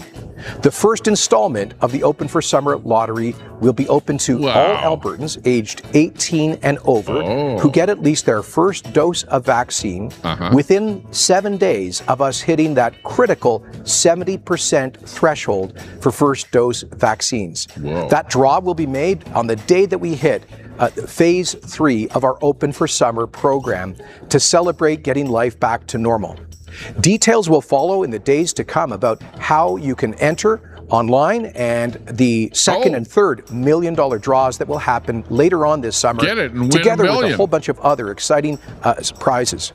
You know that many places around the world have launched similar lotteries like this because we need to just nudge those who haven't gotten around to getting their vaccines yet. After all, we've had to spend billions of dollars in our healthcare system and through supporting people through the past 16 tough months. So if we can just keep pushing up those numbers of people who are vaccinated, that will easily pay for itself in future savings by offering this Open for Summer lottery with 3 $1 million prizes. So please do your... So he pushed you winning one of 3 $1 million lotteries if you got the shot. And this is the guy. He was the premier of Alberta, but this is the guy that is so anti-Alberta independence. Oh, is he? You know, it's like he did stuff like that, and he also came up with a plan that you needed to have the vaccine and have a passport proving that you had gotten the vaccine in order to get into a restaurant, in order to get into, let's say, a place where your son or daughter was playing in an arena. You wouldn't get into the arena unless you had proof that you had the shot, the passport. They instituted a passport system. They also came up with a plan where you could rat out on somebody. Let's say that they had more than 5 people or more than 6 people at their residence. You could phone a rat line and rat on them to report them that they had a group of people together, not wearing masks and stuff like that. He's the guy that was the guy that instituted that whole plan in Alberta, and he's probably the biggest mouthpiece against Alberta independence. So yeah, just remember that when you're whenever you hear him out there spouting off stuff like that. Yeah, there was actually a thing here with him having a bit of a go round. Hang on, maybe I can find it here. With Keith Wilson. Him and Keith Wilson had a debate going on, and Keith Wilson, responded to him where he was saying that he loves. Actually, hang on here. This is the bit right here. Let me put it on here, and you can hear yourself what was going on with that whole thing. Stand by. This is going to be a roundtable debate. Hang on here. How to be great Albertans and great Canadians at the same time. Let's lead, not leave. This is the debate on Alberta Let's go back independence. to Keith with your rebuttal. Fight, fight, fight is what you heard. Now, hang on. I don't want you to applaud for this, because let me put it in context. Why is it that a province with people that work as hard as we do in Alberta, that contribute and send so much to Ottawa every year, why is it when we are blessed with the 3rd largest reserve of oil and gas in the world that we can safely deliver around the world, and equally important to the largest customer in the world right across our border, when we send all that money to Ottawa, the role we have in Confederation, why is it that we're always having to fight for things? Why are we always having to go and beg? It makes no sense. I'm certain if a Martian came down and you explained what was going on here, he'd go, don't you have Line 9 that supplies most of the oil and gas to Ontario and Quebec? Yeah, and then the TMX to Vancouver. What are you doing? Why are you always on your knees begging? Why are you always in court? And when you're in court, because anybody got a plastic straw right now? Anybody got a plastic bag from Safeway? No, because Ottawa ignored. Yeah, I'm sick and tired of those paper straws, A&W is really bad for that. There's probably even the Dairy Queen, those paper straws that stick to your mouth. You know what I'm talking about? And, if you get something like a milkshake, you can't even suck the milkshake up them because it clogs into the thing and the straw is too small for a milkshake. Whatever happened to the plastic straw, Like that was the best invention ever. And then when you replace it with something that sticks to your mouth, and really the everything sticks to the inside of it, and you can, hey, there was a straw that my son left in his drink there and brought it home, put it in the fridge, and I tried sucking it with that straw. It wouldn't even suck in the straw. I couldn't even suck the product because it had that paper straw in it. I had to throw the paper straw away and try and find a plastic one that I had in the drawer, a leftover one. Ignores the court rulings. They don't care. And my friend points out about be careful before you tear down the fence. And he also points out about the institution, the glory of the institutions. Canada's institutions, with all due respect, are corrupt. Yep. And we've all witnessed it. We've all witnessed Absolutely. it. And it's tragic and it's sad. And you know whose hearts bleed the most when they see it? The veterans. Because that's not what they fought for. That's not what they fought for at all. The Canada that exists today is not the Canada they fought for. And the reality is, bankruptcy in 1936. Alberta ain't going bankrupt. Ottawa is. We need to separate from them. Yep. When you're told to be careful about what you tear down that fence, the truth of the matter, the sad truth of the matter is that fence that Mr. Kenney describes is laying on the ground, rotting, and we need to build a new one for us. That's right. That's why the only way out is Alberta independence. That's what the debate was about there, with Keith Wilson, the last guy that you heard talking there, pointing out why Alberta needs Alberta independence. And Jason Kenney is a federalist. He wants Alberta to stay in Canada and to be beaten down by Ottawa, just to suck as much money as you can out of Alberta and, step on your throat and put the knee down on your throat and, barely survive here. That's what's going on. And we're sick and tired of that, That's why it is so easy to vote for independence, to get away from all this stuff and just have such a better life, and you'll have a pension. Don't worry about your pension. It doesn't matter whether you're a little old lady or a little old man. I would hate to be misogynistic, by referring to anyone in particular, because the trolls might take it as being, where I am that, and I'm absolutely not. Just pointing out the facts that life will be an absolutely better thing here in Alberta. If you're on AISH, if you're on support, anything like that, you will have a much better life under independence, because what you're getting is what you get, what you have right now. If you're not happy with what you have right now, you're not going to get anything different, because the politics in Alberta are not going to change. The politics in federal government are not going to change. You're still going to have money sucked out of Alberta. We're still not going to have enough money for doctors, for nurses, for hospitals, for schools, for teachers, for all of those socialist things that you socialists all want out there. There is no money for any of that stuff. The money is all going to Ottawa, right? You understand that? The money goes to Ottawa, and a little bit of it trickles back here to your province, okay? All provinces are like that. You guys are all in the same boat, and some of you are even taxed even way more than us here in Alberta by way of provincial taxes, right? Your province is sucking money out of you. The federal government is sucking money out of you. Everyone wants your money out of you. You work like a dog, and then you end up with 50 cents out of every dollar that you work for. And, people are sick and tired of that already.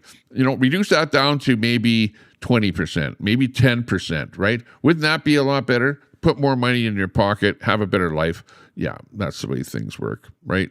That's what we actually want, right?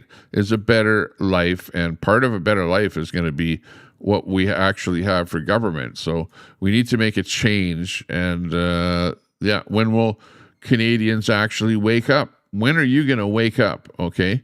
Okay. How about vote Liberal? What do you get when you vote Liberal? Well, you get elbows up, you get inflation up, you get crime up, you get taxes up. When will Canadians wake up? Come on, you guys. Wake up out there. Wake up. Fuck all the fucking way off. Yeah. Fuck all the way off.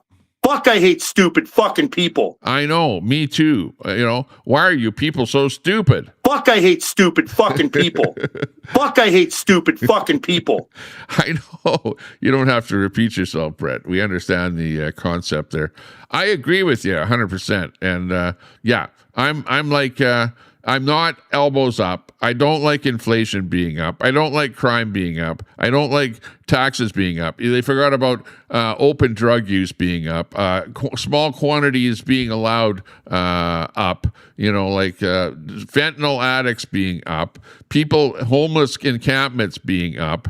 You can add a lot more to this little list here than just what we see here. We're sick and tired of everything that is bad for you being up. And meanwhile, the things that are good, like you being able to put food on your plate, are actually down because you don't have as much money as you did to be able to even buy anything out there. Like, because you're being taxed to death by the federal government, by your provincial government, by the governments of your country. Sick and tired of it, And of course, we have the meme from Trump.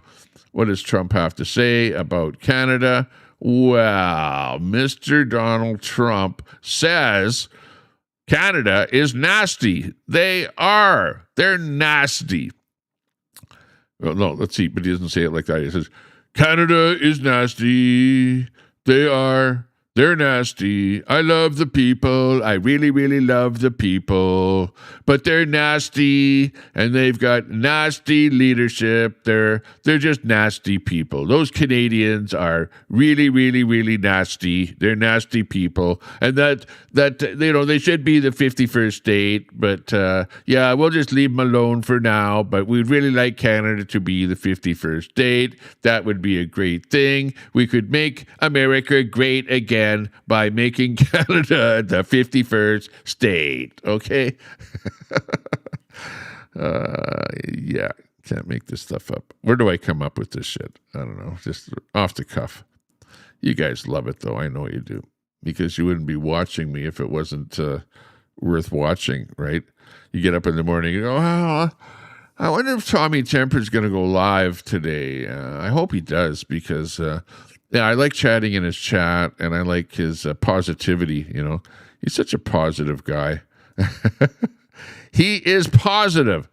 Yeah, and there is no negativity in my chat. There you go. Negative Nancy. Don't be negative. Be positive. Be positive. Be like Ayatollah. Be like a happy couple of shits out there. Fuck all the fucking way off. That's right. I'm going to fucking have your fucking face bleeding and your teeth knocked out, and all your little buddies are going to fucking run away. Yeah, exactly. They're going to run away, the little buddies there. Yeah, that's funny. Oh, yeah. Oh, yeah. Are you feeling good? You're feeling good. I know it. The broccoli. Where's the broccoli? I haven't seen Brett in the chat there yet today. He works too, you know. Sometimes he does work. You know, there is... oh, actually, I've got this twice here. FBI, open up! No.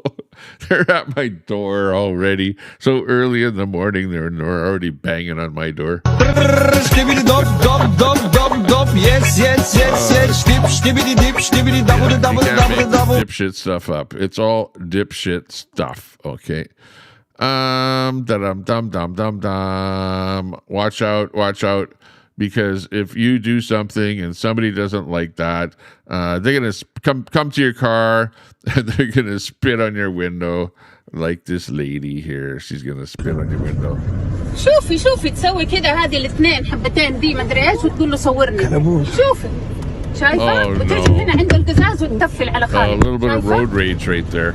لا مريضة The road rage. I don't know where this is here. You know, I can see some palm trees in the background. This is not Edmonton. This is not Canada. I have no idea where this is, but it could be in the States somewhere, or who knows. But anyways, a little bit of road rage for you there. I don't know why I showed that. I just did. Let's see. President Trump called Canadian leadership nasty. Okay. And let's hear what Mark Carney had to say about that, because Trump is probably right with what he said, because the leadership is nasty in Canada. I would absolutely agree with that. Mark Carney, what do you have to say about Donald Trump calling you nasty? And this is the context within which we're having these negotiations. You can say nasty, but the whatever adjective is used, yes, we're standing up for Canadian workers, for Canadian businesses. And okay. Whatever adjective is being used, he doesn't want to say the word nasty. But we're standing up for Canadian workers and Canadian businesses. No, you're not standing up for me. You're not doing anything for me. You're spending money right across Canada. You've spent over $1 billion on crap that doesn't affect me here in Alberta whatsoever. Doesn't do anything good for me. You're not doing anything good for anybody. Anytime you're coming up with building housing, it's rental housing. You want to build little boxes for people to live in, little rental things. You're not providing any new houses that people can actually buy. Yeah, I listened to your latest speeches there. I don't know if you're at a housing thing there right now. It looks like a construction site or something with all those people there. And you're announcing more boxes that people can rent. So, it's like Russia.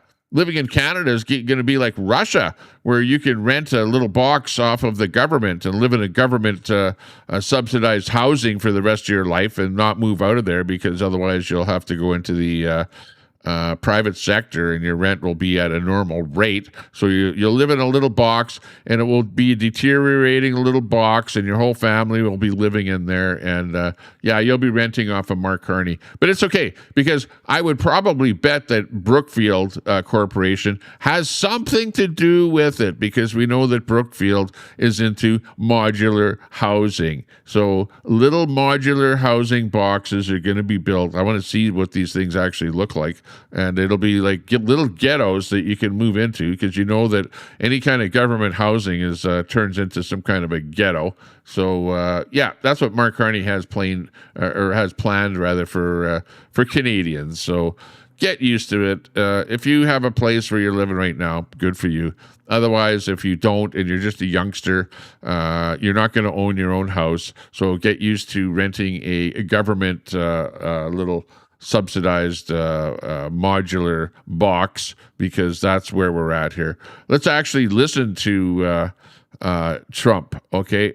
Because we have the actual clip of Trump calling Canada nasty and the politicians nasty. Donald Trump. Between the tariffs that have been the tariffs have made us rich. Remember, I used to say that tariffs are my favorite word. I love tariffs. They're my favorite word in the dictionary. Tariff.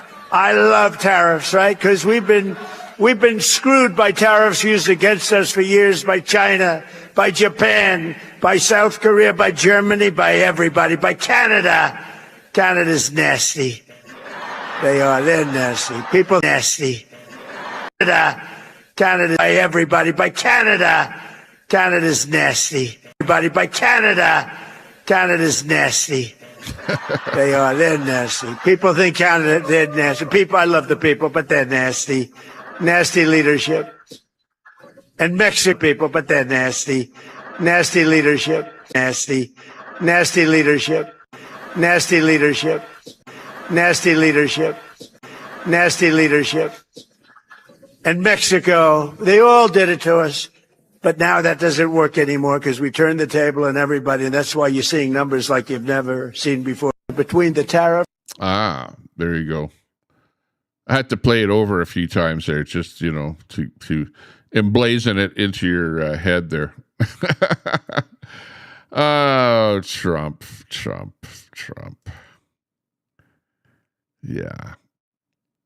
I do agree with them. Politicians are pretty nasty. Like, hey, I'm not nasty. Trump, I'm not nasty. I'm not nasty. Like, really, honestly. Like, you can't, you don't really mean that Tommy Temper is nasty. Like, come on. You have to agree that Tommy Temper is actually a nice guy. Favorite word in the dictionary, tariff. I love tariffs, right? Because we've been screwed by tariffs used against us for years by China, by Japan, by South Korea, by Germany, by everybody, by Canada.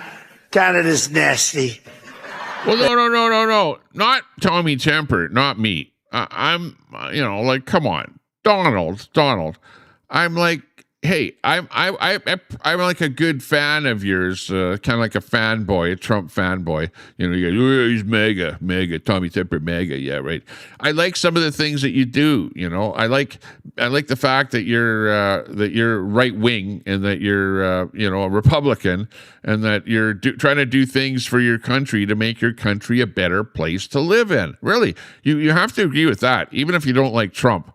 Trump is doing things to make America a better place to live, and I respect Donald Trump for that, and the fact that Canada has had tariffs up on Canadian products, like, for example, dairy and poultry and stuff like that.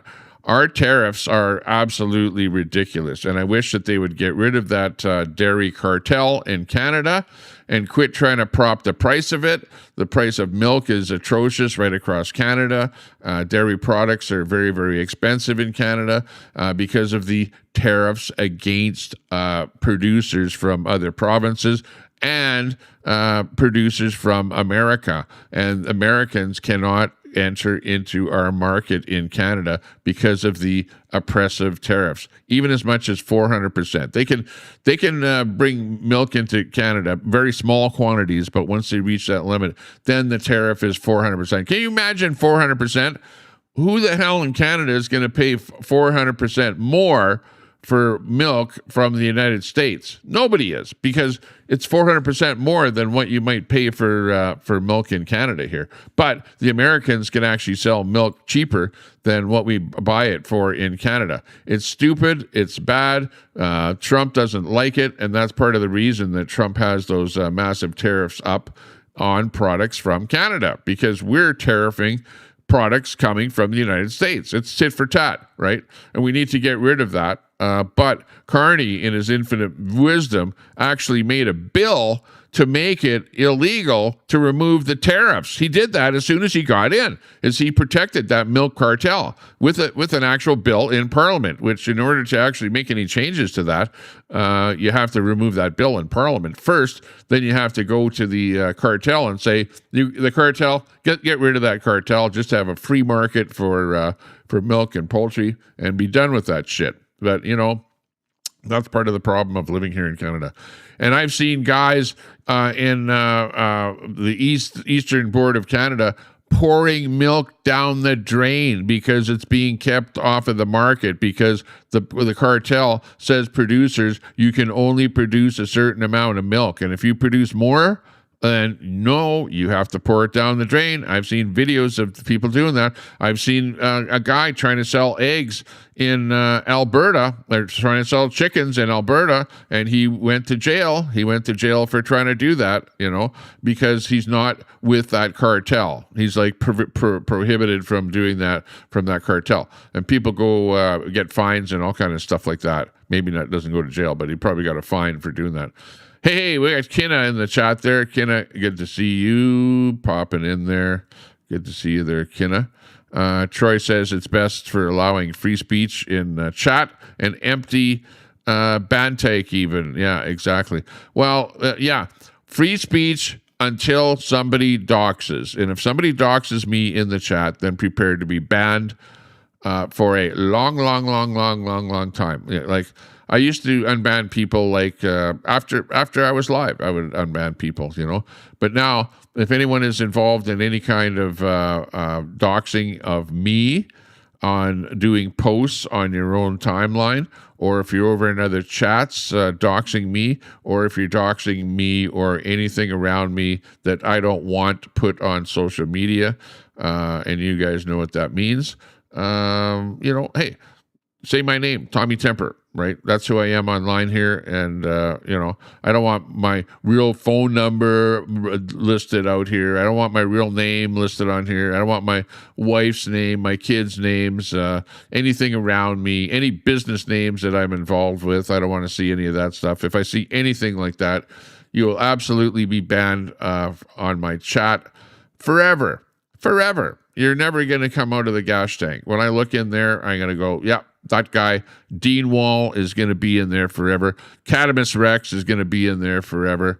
Whoever else is in there, if you end up in the gas tank, you are not coming out at all. You are a bad leftist person, extreme left person that has nothing good to do in my chat. And you're going to be banned from here. So, and there are those people in my chat that understand that. You guys that are in my chat, you're like good people. You're good to have around me, and you may not be liked by those trolls. And, hey, I don't care. The trolls are the worst of the worst, right? They're like way worse than you are. And they think that they're better than everybody else, and they're not. Because they're the ones that are doxing people, and that is the worst thing that you can do to anybody online, is to dox them. So if you think that you're good by calling somebody a racist or a misogynist or a xenophobe or any of those other terms out there, being a doxer of somebody is far worse than that, because when you do that, you expose their name and their identity to have people phone up the police department and report that there's something nefarious going on, and then have a SWAT team arrive at their house. That's what you do, right? You want somebody to be doxxed and swatted and stuff like that, right? So you deserve to not be part of the program when you do stuff like that, okay? Just saying. So, I just thought I'd throw in that little message to the trolls out there that you're in the gash tank, and you know what? I don't need you in the chat because I do quite well without you in the chat. You know, and you guys go, oh yeah, well, there's only 10 people watching Tommy Temper. No, there's usually about 75 people watching me, okay? Because I'm on different platforms, and there's different numbers of people watching on different platforms. So, things are actually getting better over time and not worse. We have more people, more engagement, more stuff going on. And we like it. Yeah, being dark sucks. Exactly, Elm Tree. Yeah, exactly. Free thinking is a good thing. You got that. You have to laugh at whoever. Department of Mental Health is in there, by the way. Dave is in there. Good to see you. We've got Troy in there. Elm Tree. Steve is in there. Steve-O. Hey, good to see you. The Unaliving Talk is pretty sick. Troll Central. Yeah, exactly. Nobody likes to hear about that. Clone accounts, yeah.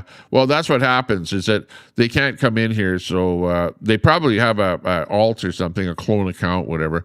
So they'll come in here as an alt, and if I don't know what their alt is, well, then they can participate here. But as long as they don't do bad nefarious things, you know. So there you go. There you go. Can't make that up. See what else we have here. I know we've showed this one before, but let me show this one more time here. This is a good piece of advice here. Alberta has tried to improve its place within Canada. So here's the question. Hey, Alberta. For years, I've heard people say the same thing. If Albertans want independence, they're just walking away from Canada. But are we? Or are we actually walking towards something better? Because those are two very different ideas. For most of my life, I believed Alberta's future could be secured within Canada. I believed that if we elected the right governments, proposed the right reforms, and made the right arguments, Alberta would eventually receive the respect that it had earned. And Alberta has tried. Yep. We've fought for control of our natural resources. We proposed Senate reform. We proposed the firewall letter, which is 25 years old now. We had the Fair Deal panel. Albertans voted to remove equalization from the Constitution. And what happened to that? We've Nothing. spent decades asking for a relationship that treats Alberta as an equal partner. So this isn't about waking up one morning and deciding to leave. It's actually about asking an honest question. If decades of trying haven't fundamentally changed the relationship, what should Alberta do next? That's why I think people misunderstand what this referendum is. It's not about storming out the door. It's about using a legal, democratic process that was recognized by the Supreme Court of Canada. A successful vote doesn't make Alberta independent the next day. No. It begins the process of negotiations. It creates a legal obligation for governments to come to the table and discuss a new relationship. That's not walking away. That's walking forward into a conversation where Alberta finally negotiates from a position of strength instead of simply asking for change and hoping someone listens. Whether someone ultimately wants a renewed Canada or an independent Alberta, I think we should all agree on one thing. Albertans deserve the chance to explore every constitutional option available before deciding what comes next. Because walking toward a stronger future takes more courage than standing still. And Alberta has never been a province that's afraid to move forward. That's right. I agree with her 100%. And part of this whole, independence movement is that Alberta wants more out of Canada. We're sick and tired of being taken advantage of. We know exactly what Ottawa is doing to us. It's not rocket science. And, Mark Carney doesn't want to have anything to do with it. He was asked about equalization payments just the other day, like about 2 days ago. and he said he is not going to make any change whatsoever. He's like, stick in the mud. Nope. No, we're not going to, help Alberta out with that whatsoever. We're going to keep sucking money out of Alberta and sending it to Ontario and Quebec. And they're not have-not provinces either. Those are a couple of the largest provinces with the largest population, with all of the, wherewithal to be able to produce widgets and factories and goods and farms and all kind of stuff. They can do everything that Alberta can do. They can survive on their own without Alberta money. They don't need to be sucking money out of Alberta, right? We need to do it on our own because we're sick and tired of dealing with Ottawa. And if Ottawa doesn't listen, well, we'll just separate. But Ottawa needs to know that we want change, and the only way for getting change, because we've done petitions before to eliminate the equalization program, which is unfair to the province. We've already done that kind of stuff before. And, it turns out that Ottawa doesn't even want to listen to us whatsoever, right? So at this moment in time, we have to do something different, which is vote for independence. So that's what's actually happening, okay? The threat of radical Islam is real. Hollywood has come up with a movie about radical Islam. Let's take a look at this little clip here. Let me just move it into the window so that we can see it here. This is from the Daily Wire. I think this movie comes from the Daily Wire. So, check this one out here. This is a brand new movie coming out about the threat of radical Islam. It's just a movie. But is this what is coming to the world around us here? I don't know. Your country is beneath contempt. We who love and serve Allah fought back against the Americans and the Zionists from the scourge of secularism and the lands of unbelief.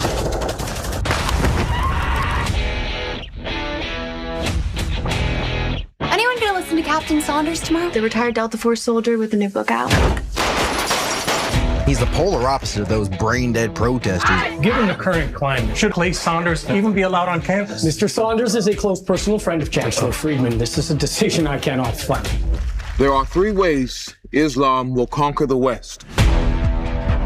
Through immigration, through the wombs of our women, and by using our nation's freedoms against us. Are you paying attention?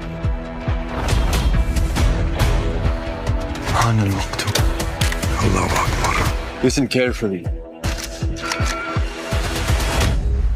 The great Satan, America, will fall.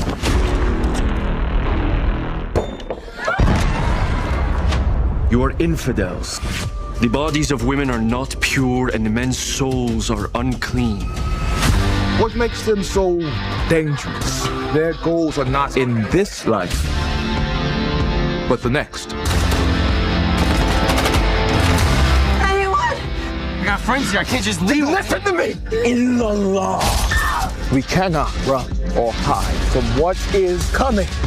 We have to fight. I will be rewarded 10,000 times in the next life. When you die, you're nothing. Only one way to find out. That's the American way.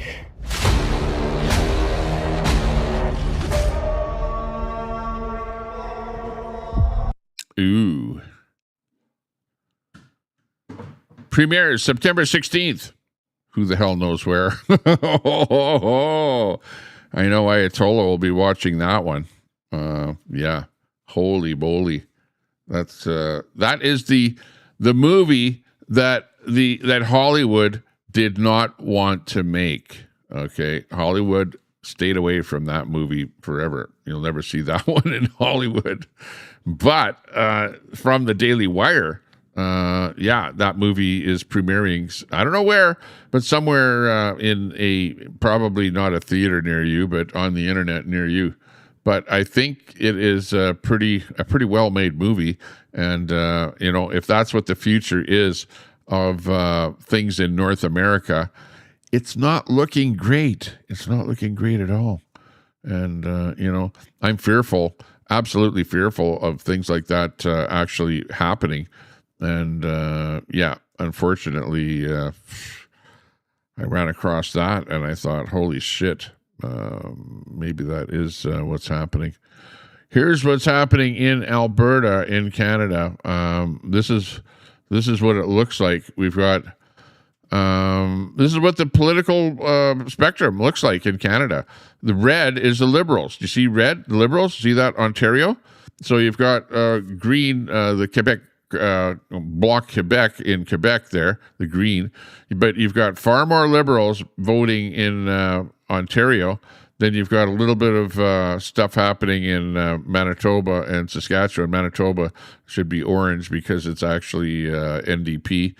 And then you've got little Alberta here where I am. This is Conservatives, like Republican, right? And in British Columbia, that's NDP. That's like lefty party.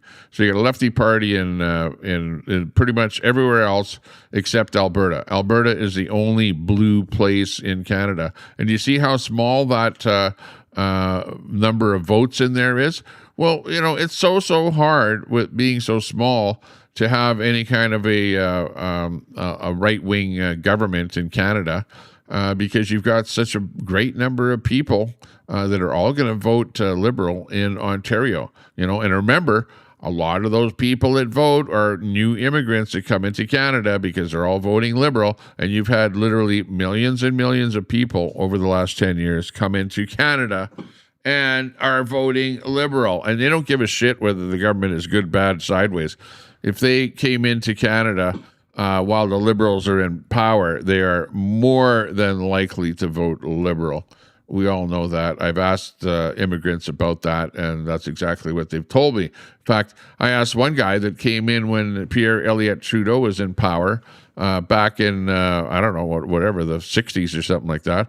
He says he's voted Liberal ever since, because he's an Oriental guy, whatever, that came in. He was a Chinese guy, right? So, people actually do that. They remember who it is that was in power when they come into a country, and that's who they vote for. And that's why the Democrats were doing it down in the States, because you're bringing in a whole bunch of people. You go, no, open borders, just let everyone in, and come on in and become a citizen. And oh, by the way, make sure you vote for me. Remember me, I'm the one that let you in. And you're going to vote for me, the Democrat side, forever. And that's what they ended up doing in the States. Like you knew that was happening, right? I could see it happening up here in Canada, and the same thing happens up here in Canada.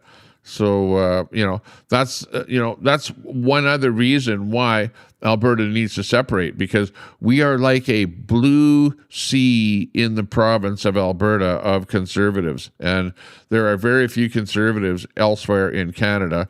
And the chance of us becoming the national power in Canada is practically nothing. You know what I mean? It sucks, absolutely. Having a leftist government actually sucks. Yeah, you're right, Elm. I agree with you. Oops, I cut the block there. It actually sucks. I should have more things in here. All I have is a cut button on here where I can fade. Okay, I can fade, or I can cut. Okay. Oh, and now I can't do dick all because my transition stopped. That's weird that happens. I don't know why that happens. Hang on. I gotta go from this to this, and now I can try it again. Anyways, stuff like that happens, and then things. All my weird, my move fades where things move on the screen and stuff like that. I don't have it on this OBS here yet. I need to put a few other things on OBS to spiff it up a little bit here. Anyhow, any questions in the chat? Let me take a look at chat here. Steve O says it's really hard to figure out who the clones and alts are. I know, because I do have people banned in my chat here. Actually, let me go over my ban list here, okay? I'll go over my ban list because people love that when they have their names shouted out there on a ban. But I'll tell you who is banned on my show. under, let's see. Oh, I thought it was community moderation. What the hell?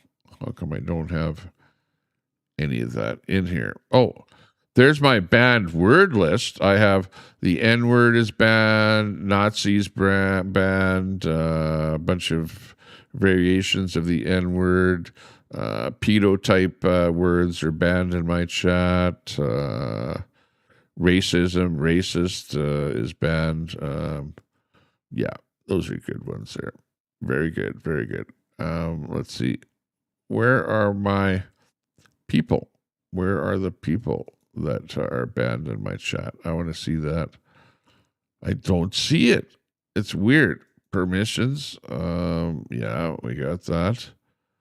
But community moderation, when I click on that, and then user management, managing moderators. Oh, they've changed it here.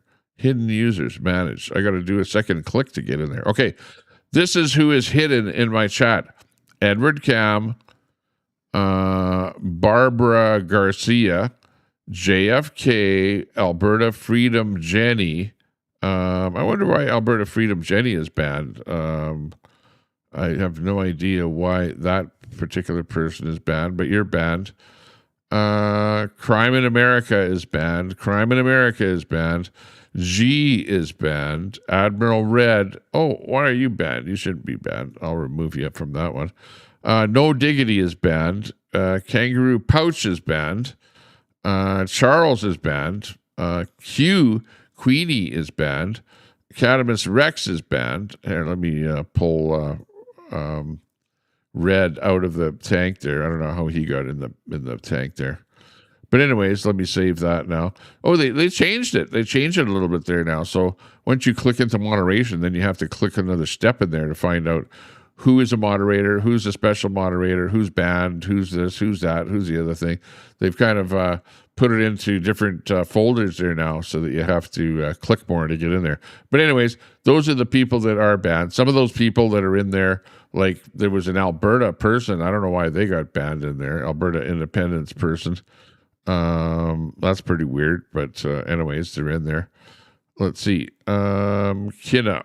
My patio sliding. Oh, let's hear what's going on with Elm Tree. Elm Tree says, my patio sliding door was acting up yesterday. I got locked out when I went out, but I was able to pop the screen off the bedroom window and crawl through. Well, that's better than Kenna when she went out for a cigarette break on her stream, and she blamed me for, going out and locking herself out in the winter, and then she had to break her window, and then she cut her arm on the glass or something there coming in. And then she blamed me that I was at fault for it. Meanwhile, I'm sitting way over here across the country in the chat. You know what I mean? Like, how the hell could I be blamed for something like that? You know what I mean? If you lock yourself out of your house, it's your own damn fault. You know what I mean? Kenna, you know what I mean? You know what happened there. Hopefully you didn't get cut too bad, and hopefully you're all fully recovered. Okay, that's about all I can say. And remember, Kenna, there's no such thing as a mistake, only room for improvement. You know, like next time, think about whether or not your door is locked when you go outside for a smoke, you know. Just saying, you got to be careful with stuff like that, especially in the middle of winter, because people have gone outside and locked themselves out and then frozen in the middle of winter. You know that. You know, that actually happens in Canada when it gets like cold below zero and it's snow and freezing and stuff like that. Lisa Hurley, hey, good to see you in the chat. Lisa, welcome. Nice to see you. We got She-Hawk in here. I'm going to have to double check there on who's hanging out in Cadamus Rex's channel there too. And if I see some of them coming in here, then they're going to get a ban too. And I don't care who you are. If you're hanging out with Cadamus Rex, really, it was Cadamus Rex. It was not Dean Wall. Dean Wall, you're not banned because of something you said. Charles, you're not banned because of something you said, okay? And the rest of you people that are banned, you're not banned because of something you did. You're banned because of Cadamus Rex, okay? Because Cadamus Rex came in here and tried doxing me right in my own channel, in my own chat. Shame on you for doing that. And because of that, I said anybody that hangs out over in her channel is going to get banned in my channel. So just keep that in mind that, Dean Wall or whoever the hell you are, even though you might have said something about me in the past that I didn't like and you were banned in the past, well, you're banned right now because of Cannabis Rex, okay? Keep that in mind. Don't just say, I was banned because Tommy Temper said I was ABC or whatever, No. Or I said ABC about Tommy Temper, that he's not smart or something like that, you know what I mean? No, that's not how it works, okay? So anyways, this is my personal time with people in the chat. So, and I'll be reading the chat here. Any questions, ask the questions, I'll answer them. Elm, remember one thing, don't seclude yourself when it happens. Reach out, even if it's just to talk. Absolutely. Everyone has to be nice to each other in the chat. Be nice to Elm. Elm tries to be a good person. And everyone is friendly in my chat. We like to be friends. I started to just stay home and not get out. No boy, I don't drink or anything, but I almost thought about it. Christy, yeah, exactly. You don't need to drink. You don't need to drink during the daytime. Have a few drinks at nighttime before bed, after 9 o'clock or something like that. Just drink a little bit socially. Yeah, exactly. Like me, when I have a drink, it's usually like 2 cans of beer. You know what I mean? Like a little bit in the evening, I'll have a couple of cans of beer, something like that. Even when I'm doing a broadcast like this, if right now I know I'm going to be driving my electric scooter around town here, so I'm not even going to have a drink here in the morning or even in the afternoon. But if I know I'm not going to be driving around anywhere, operating any kind of a motor vehicle, then I'll have, a couple of beer, whatever, or a couple of, I like something like a, what do you call it now? Kind of a Caesar. Yeah, something like a Caesar. I like that. Or some of these drinks where it's like a flavored vodka, with some kind of fruity type juice in it, I like those sometimes, to have a couple of those things. But, I don't like drinking so much because I actually get a headache if I drink more than a couple of beer. Right? I'll get a headache when I'm actually drinking, right? Or wine. Red wine for me is like a real killer. I'll get a real headache from drinking that. And if I drink more than a couple beer, then I will have a headache when I wake up in the morning. So like I know how it works already with my body. My body maybe doesn't like alcohol, and the same thing with weed and stuff like that. You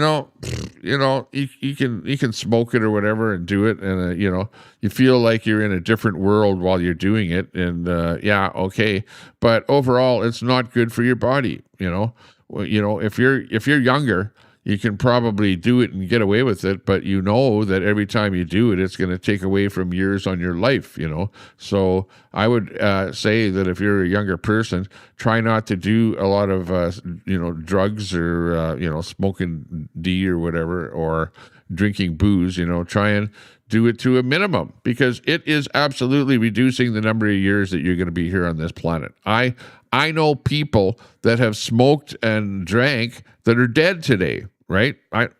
People that I know, people that I was friends with, they're dead. They're no longer alive, right? And they're like way younger than I am, right? And they died because of their smoking and drinking, right? So, like even marijuana, you might think that, it's not like smoking cigarettes. It's like smoking cigarettes, right? It takes its toll on your body, just like cigarettes. It's no different whatsoever.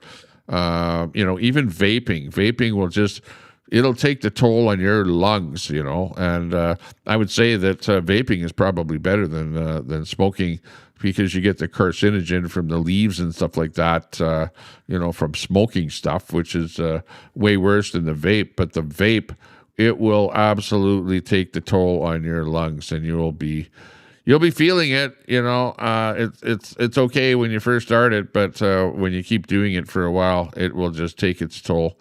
And you will not be able to have, like when you breathe in a deep breath like that, you won't be able to breathe in like a normal person. You'll have like about half the lung capacity, and you'll be wheezing and coughing and spitting and, going, I don't feel good, and then you get a cold on top of it, and it's like, oh man, I need another cigarette, and I'm almost dead, you know. Oh, yeah. You know. Yeah, speaking of that, it's time for me to take my regimen of drugs. Speaking of drugs, my omega 369 here, which is fish, flax, and borage, whatever the hell borage is, a balanced omega complex. And these are soft gels, 1,200 milligrams of omega 369. So I would recommend that you take this, okay? And it doesn't matter what kind it is or where it's from. Let me see. I've got another jar of it here. Here's another one here. Omega, and it's hard to see it here, but right here it says omega 369. And this one says flaxseed, fish, and borage. It's got exactly the same thing in it, but it's by a different manufacturer. So it really doesn't matter, you know, like who you buy this stuff from, but make sure that you have your omega 369, one a day. Take one of these capsules a day. Stand by a second here. Let me get my bottle of water, because I have to take a bottle of water with these things here. Just stand by a second here. I'll be right back.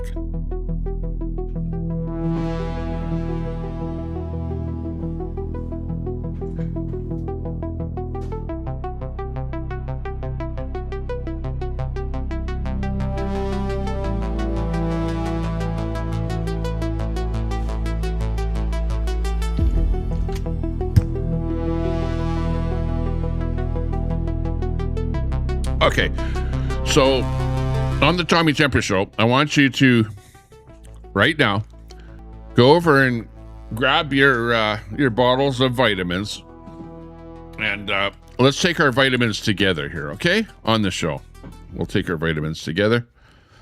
So the first thing we're going to take is the omega 369 fish, flax, and borage. So get that pill out. Well, I call it a pill, but it's a capsule, because it says 1,200 milligram, and it's good for your heart and your mind, and it says it's high potency. So if you're going to take any drug whatsoever, take one of these little capsules here, the omega 369. This is probably the most important, well, maybe not the most important, but you want to take your regimen, okay, of different things that will keep you alive, help to keep you alive. Remember, when you drink alcohol, does that help to keep you alive? No, that helps to kill you. Well, I don't want to say that word because then I'll get demonetized. It helps to unalive you. What about when you smoke that D, okay? What does it do for you? Does it help you keep you alive? No, it doesn't. It helps to unalive you. So those kind of pills are bad for you, okay? You want to take a pill that's good for you, okay? So put it in your mouth, go along with, okay, you know how you've got those programs where people do exercises and stuff like that? Okay, my show is about staying alive. You know, where's that song? Staying alive, ooh, ooh, ooh, ooh, staying alive. Pop that pill. It's time to pop that pill. So put it in your mouth. Doesn't taste like much. It tastes like plastic. I think it's covered with plastic. Yeah, okay. Take that plastic covered omega 369 high potency pill. Put a little water in your mouth. Ah, man, that's a big pill. It's like a horse pill. Okay, next, because I'm an old guy, I'm going to take this one here. This one is called Osteo Joint Ease, okay? And it's for your joints, okay? Because, you know, you don't want to get arthritis or stuff like that. You want to be able to have fingers that work well, toes that work well. You want to have joints that work well. And this is what you need. It says here, used in herbal medicine as an anti-inflammatory to help relieve joint pain, Okay, if you have pain or you think you have pain coming on, or if you get older. Once you get older, it's always a good thing to take something that is good for your joints, okay? So if you're a little bit younger, okay, you can pass on this one here. And this pill is absolutely a horse pill. It's a fairly large one, about as big as that one, but it tastes terrible, and it tastes like that paper straw. You know, it's like sucking on a paper straw, because when you put this in your mouth, it's like, bleh. So you have to like get it wet, get some water in there, mix it around a little bit, because if you just try and suck this down your throat, it'll get stuck in the middle of your throat, and then you'll when that happens, it'll like clog up in your throat, and then you won't be able to breathe, and then you will actually die from taking the horse pill. Okay, so you don't want that to happen. So you put this in your mouth. Get the water in your mouth. It's like a dry straw in your mouth.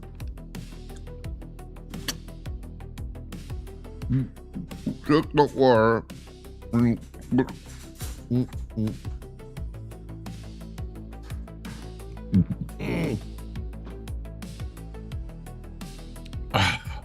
Oh, you swish it around a little bit, I was trying to say.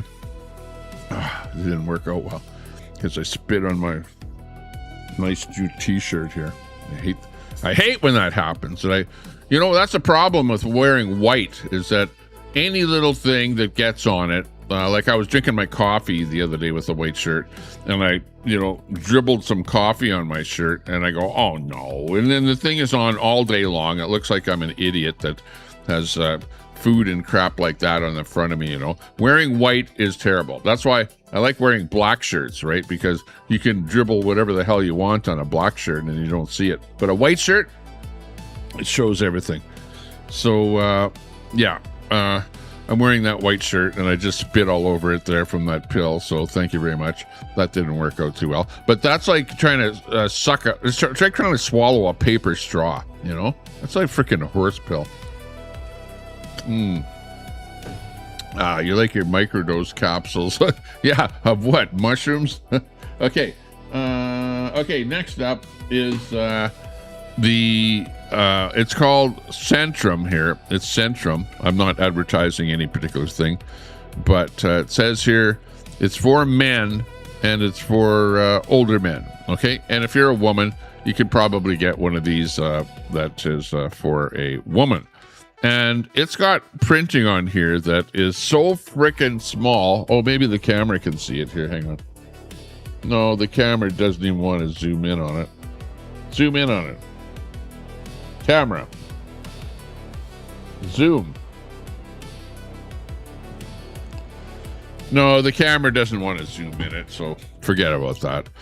And I can't read what the hell is in here because I need to put on some reading glasses. Hang on. Let me put on some reading glasses. See if I have any around here. I think I do. Oh, look at these. These are some reading glasses that I think I got for Christmas or something, that has lights built into them there. Flashlights. Okay. Let's see what these look like here. Oh, yeah. These are magnification glasses for when you're working on stuff, right? Okay. Oh, it's got some lights on them here too. Okay. Yeah, okay. This will work out well. Lights it up here. Okay, this is what's in each tablet. Welcome to the Alien Tommy Temper Show. I just stepped off of a spacecraft and we're in the Rocky Mountains here now. Let's see. This stuff here contains, each tablet contains, I'm not going to say how much, but vitamin A, beta carotene, vitamin E, vitamin C, full citric acid, vitamin B1, vitamin B2, niacin, vitamin B6, vitamin B12. B12 is a really important one. You get that from eating liver, because who eats liver in this day and age unless your mother gives it to you? Vitamin D3. It's got, what is that? Biotin. It's got pantothenic acid. It's like an acid in there, probably like LSD. Vitamin K1.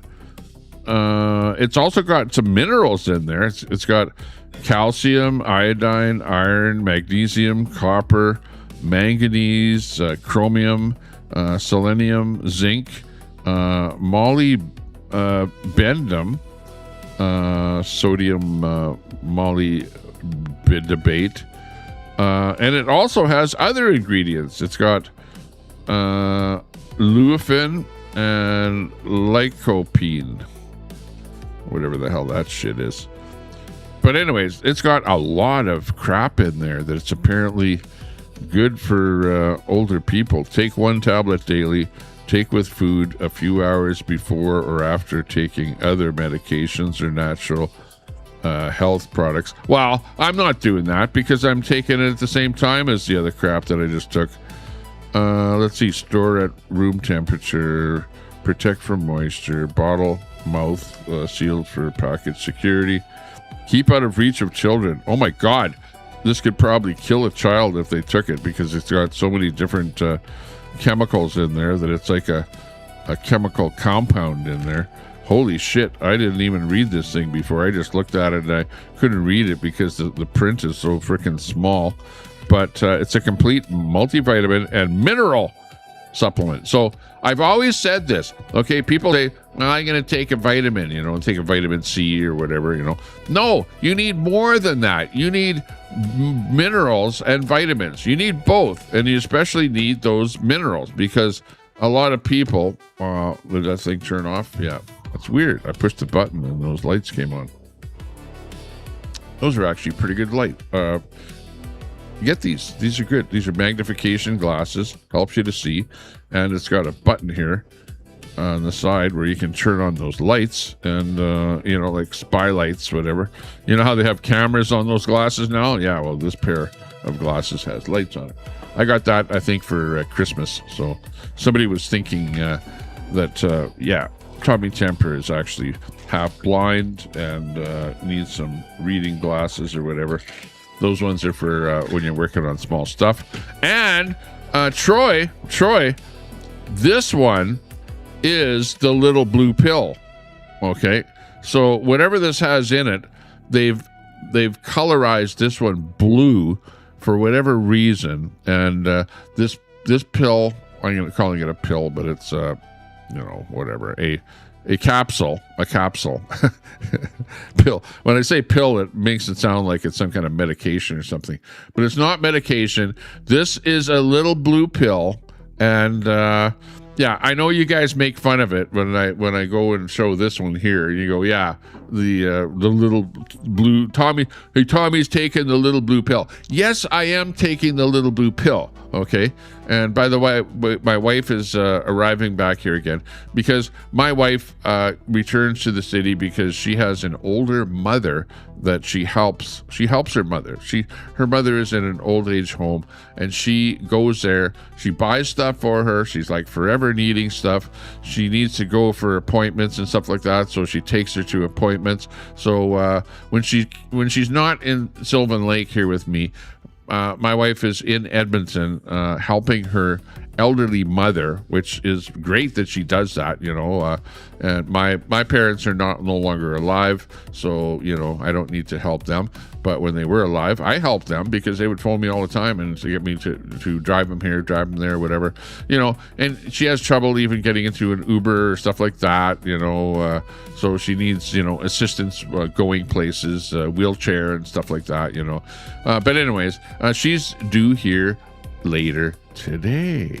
So because of that, taking the blue pill is actually a good thing for me, okay? Because not only does it make me survive a little bit longer, but it probably, because it's Bill, it probably does something else, I'm just saying. I'm not 100% sure why they made this color blue, but I'm just saying that having a blue pill is actually a good thing. So, we're going to do it. We're going to do it. We're going to take it. Yeah, Real Red Mama. We're going to take this pill. Here we go. And this one here is actually easier to down because it's a little bit smaller than that horse pill that I just took. And it's a little more slippery in my mouth. So it will actually go down. And it's got a whole bunch of stuff in it that's probably good for your libido. You know what I mean? Mm-hmm. Okay.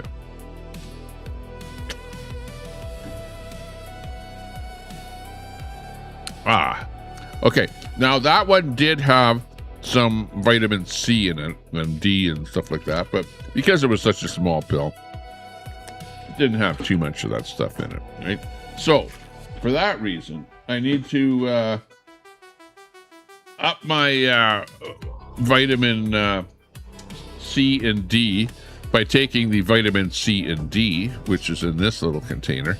So I'm not finished yet. This takes a long time, you know, to stay alive. You know, like you guys, it's like, I'm just gonna drink some booze and smoke some tea or something. No, me, I'm like on my regimen here of stay alive pills and capsules and garbage like that, you know. But this one here is the vitamin C and D, and it comes in a little thing like this. That's kind of weird. It's got something on it there. There's something on this pill. Look at it. Look at there's something. See that black thing on there? What the hell is that on it? That doesn't deserve to be there. Where the hell do they make these pills? Like some East Indian factory or what? Oh, I hate to say that. Sorry about that, my East Indian friends. I didn't mean to say that. I didn't mean to say that. An East Indian factory is where they came from. I don't know. But it's got some kind of black thing on there. I'm going to try and get it out of there. Hang on. Yeah, that was the racist part of my program there. Okay. Looks a little bit better now. I took that black thing off of there.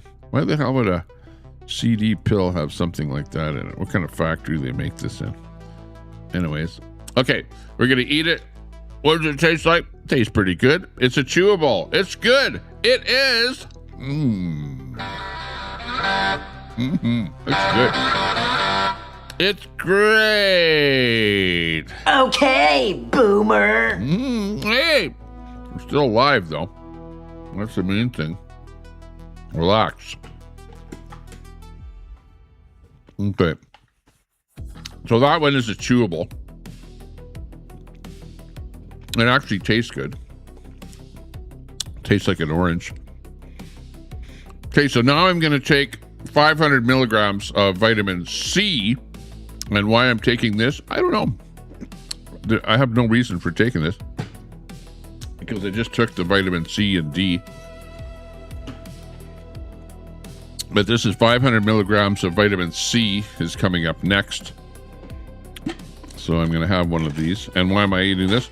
Because I have a bottle. I have a bottle here and it's on my desk and no other reason other than taking it. And of course, some of you out there are going to say, Tommy, you're overdoing it. You're taking way too much. And, you're going to overdose on that vitamin C because you just took a vitamin CD and now you're taking a vitamin C on top of that. And can you eat too many oranges? I don't know. I don't think that you can, like honestly. Free speech says UCLA medical studies say that if you smoke marijuana once a day, you will live 1 to 7 years longer than doing no drugs at all. Yeah, okay, well, you can believe whatever you want to believe. But when your lungs are collapsing and you can barely breathe and you only have a half a breath, because you're smoking so much, and you can't walk up a set of stairs because you're huffing and puffing so much, tell me that it's good for you. It's not good for you. Smoking, let's face it, taking anything that is, quote, some kind of a drug that you don't need just to get high, or booze just to get drunk, or any drug like fentanyl that you're going to take to get high, or smoking meth, or any of that stuff, it's not good for you. Smoking pot is not good for you, I don't care what you can come up with some like that UCLA report saying that smoking marijuana is gonna make you live 1 to 7 years longer. Yeah, right. Come on. You can find a report on anything that will be anti whatever you're talking about. You know, it's like climate change too. You're going to find one guy that says, no, the climate is not changing. And then you're going to find another scientist going to say, yes, the climate is changing. Well, the climate is changing. The climate always changes. Why do you think that a weatherman can never forecast the weather correctly, right? They go, oh, tomorrow's going to be a sunny day. And then you wake up and it's cloudy. And you go, oh, that frickin' weatherman, what the hell's the matter with them? Can't they tell the weather?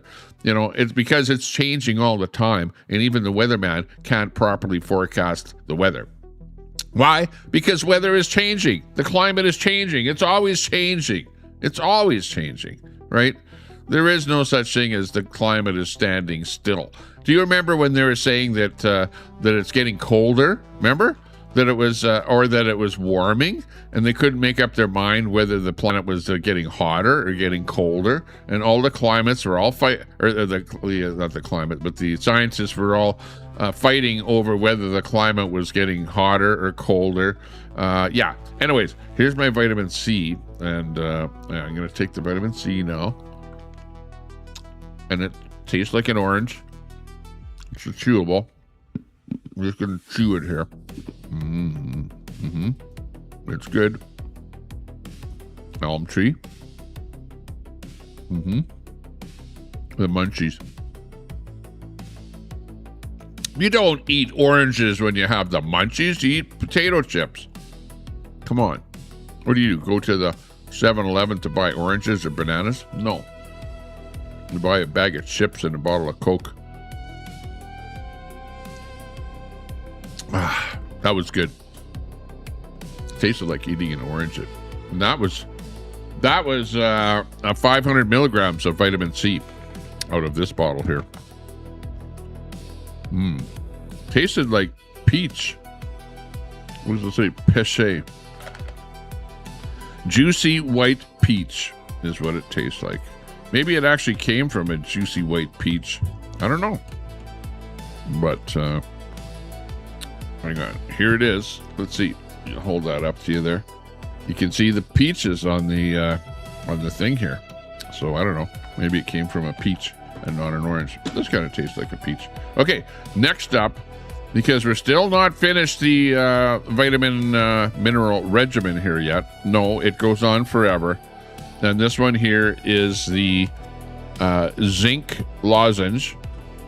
You can kind of see that a little bit on the camera there. Zinc lozenge. And the fine print on here is way too fine. I can't see what the hell it says, other than expires in 2027. And I'll be through these way before 2027. And it comes in a pill or a capsule or whatever that looks exactly the same as the vitamin C. But the zinc, what does it say here? Hang on, let me see. Hang on, let me put these glasses on again here. Stand by. Stand by with the glasses here. And you know what? It actually helps to read when you turn that light on too. Yeah, okay, now I can read it. This is what it actually says here. Do not use if the security seal is broken. Yeah, okay, we know that. Each lozenge contains zinc. Well, I would expect that. It says that on the label. Zinc. Zinc citrate. Something or other. Zinc something or other. Vitamin C. Oh, more vitamin C in here. And more vitamin, and that, again, vitamin C and echinacea powder and non-medical ingredients. Orange flavor, vegetable grade, magnesium sorbate, color. Why do you need color in a freaking vitamin? Keep out of reach of children. Well, it's bad for children, apparently. And well, it says a bunch of other stuff in here, but it's like in French because I'm in Canada, and everything with every frickin' package that you get has pastille de zinc avec vitamin C et echinacea, echinacea. Helps maintain immune function. There you go. Yeah, what do you think of these glasses? Makes me look like a professor. Scientific professor. Okay, so they come in kind of a pill that looks just like the vitamin C one, and it actually tastes like one of those because it has the vitamin C in it, so it's got some kind of flavoring in there, vitamin C, whatever. But I take these ones here because these are good for fending off getting a cold, okay, or snivels or stuff like that. You know how they say if you're sick, if you have a cold or something, take some vitamin or take some zinc. Okay, so this one here has a lot of zinc in it, and it is I don't know how many milligrams here, but anyways, you can see what the size of the pill is. It's about the same as the vitamin C. I'm gonna take that. Chew it up a little bit. Looking good.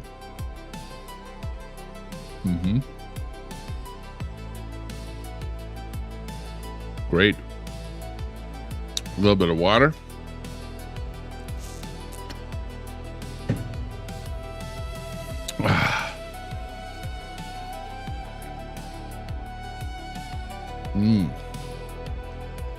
Those are actually pretty good. Those last ones there, you chew, and that one tasted like an orange or something like that. Carrie, we got Carrie in there. Carrie Musings. We got Michael Rader in there. Hey. Warning: side effects include prostate swelling and scrotal gout. Yeah, right. That was the warning on the label. We got Partabonza in there. Partabonza, good to see you. Yeah. Edward Cam. Maybe it was general digestive issues from eating 10% of her body weight in oranges. Oh, no. That's not good. Yeah, I like that one right there. That's a pretty good side effect there. Michael the Raider in the chat there. Carrie's in there. Yeah, looking good. Sometimes I see Carrie over in Cactus's chat there. I noticed that Cactus has been doing some panels there lately, which is pretty good. Get some people on there talking about what I should be on there doing my vitamin regimen on Cactus's panel there when she does that in the morning. But yeah, okay. So yeah, now we finished with the pill regimen. Now it's time to get back to the Tommy Temper show, as you are all here for.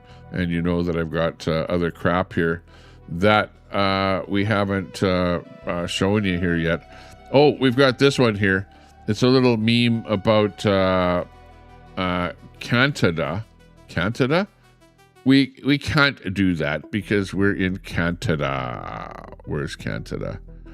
Let me move this into the screen here. And away we go. Let's see. Welcome to Canada. I haven't seen this yet, but the only option to end this is for Alberta is to vote option 2. We need separation for Alberta independence, authorized by the Levine Show. Welcome to Canada, a blissful place where people sleepwalk through life, slowly accepting what they once thought possible now lives in a world of can't. People can't afford a home, but can be corralled into rental units. People can't afford the deficit as it spirals out of control. That's right. The young can't pay down the rapidly growing debt. We can't build pipelines without meddling from Ottawa and concessions by provincial politicians. We can't do anything about investment except drive it away. The Royal Bank of Canada released a study 2 months ago concluding that over $1 trillion in investment left Canada. We can't make a deal with our biggest trading partner. Who cares? We can't speak our mind. Young people can't find a job. People can't afford food. We can't find politicians who respect their constituents. That's right. And can't elect a government other than the one that caused all the problems in the first place. Welcome to Canada. On October the 19th, vote option 2 on question 10. Welcome to Canada. Where is that? Yeah, right there. Canada. It was at the beginning there too. There you go. Canada.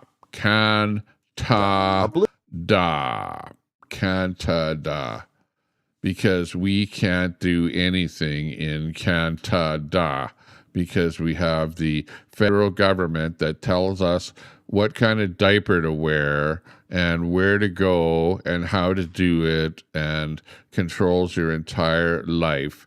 And you have to make sure that you work like a dog, basically, we all work for the government. You think you're working for Tim Hortons or some company or something like that, but when the government takes half of your paycheck or damn near half of your paycheck, you're actually working for the government, for Canada, which then tells you, no, you can't do this, no, you can't do that, no, you can't do something else.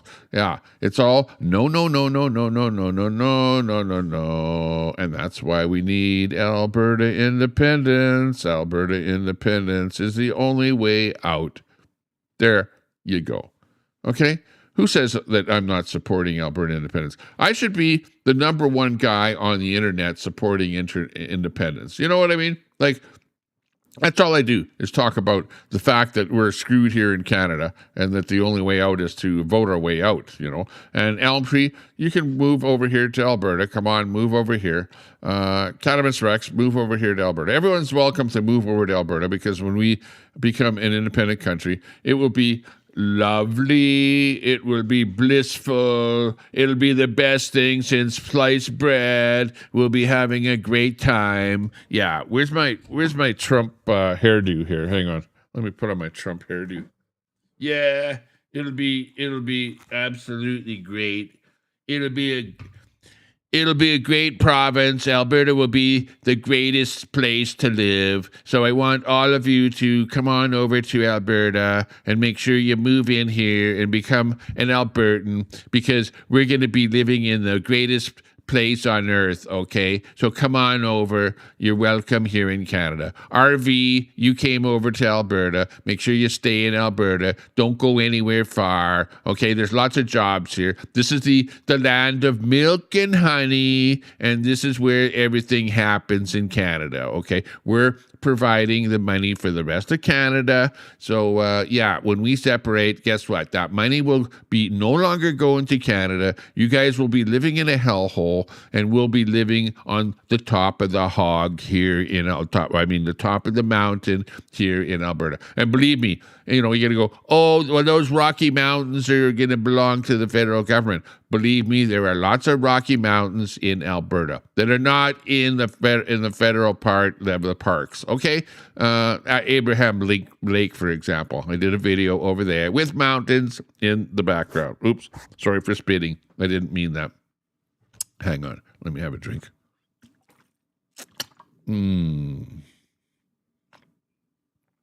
Yeah. And Alberta is not going to become the 51st state. Like, I'm going to make sure that Alberta is all on its own country, and Alberta does not become the 51st state. It doesn't need to. We're already getting lots of oil from Alberta, okay? Believe me. And we'll continue to get oil from Alberta. We don't need Canada to be the 51st state. We don't need Alberta to be the 51st state. They can just do their own thing, and we'll just put tariffs on everything right across the board, except for that Alberta oil, because we need that Alberta oil. So, you know, we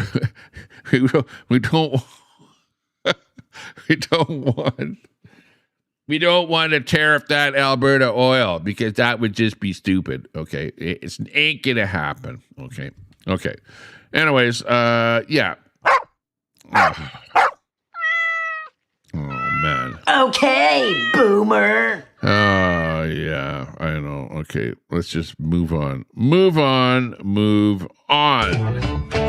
Yeah. Let's go. Okay. Oh, no. It's siren time on the Tommy Temper Show. Let's get the hell out of here because the place is on fire. It's burning, and we have things to do. We have places to go. And, yeah. Oh, I've had fun here today. I hope you have. Yeah, you're watching Tommy Temper Show. The Temper Report. Tommy Temper breaks it down. We're in Alberta. Albertans where rise shit up, happens, tired of the status and we're quo. tired of Canada. Pumping black gold. That's right, we're pumping that black gold. Grain fields waving golden. We've got grain, we've got beef, we got everything here. But Ottawa's taking our billions. That's right, we're sick and tired of Ottawa playing those games. Quebec is getting all our money. Ontario. No, don't block our pipelines. That's right. Alberta freedom. That's right. Put my hat on straight. By the way, my wife is bringing me some new bling. She's bringing some Tommy Temper bling. I've got some new stuff coming on the show here, so I'll be wearing new hats and stuff like that, maybe a new t-shirt.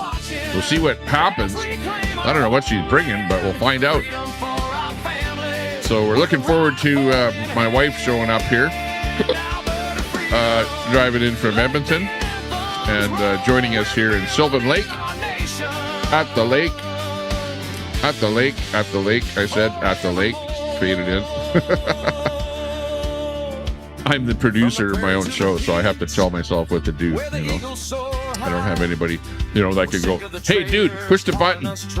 Show the video of the lake. Equalization. That's where all our money's going.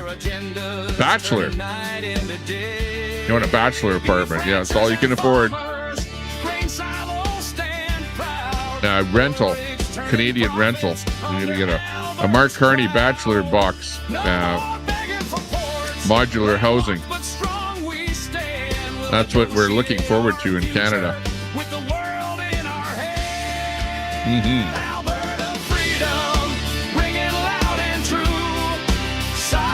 No way, Casey. We don't want that. That's why we want out.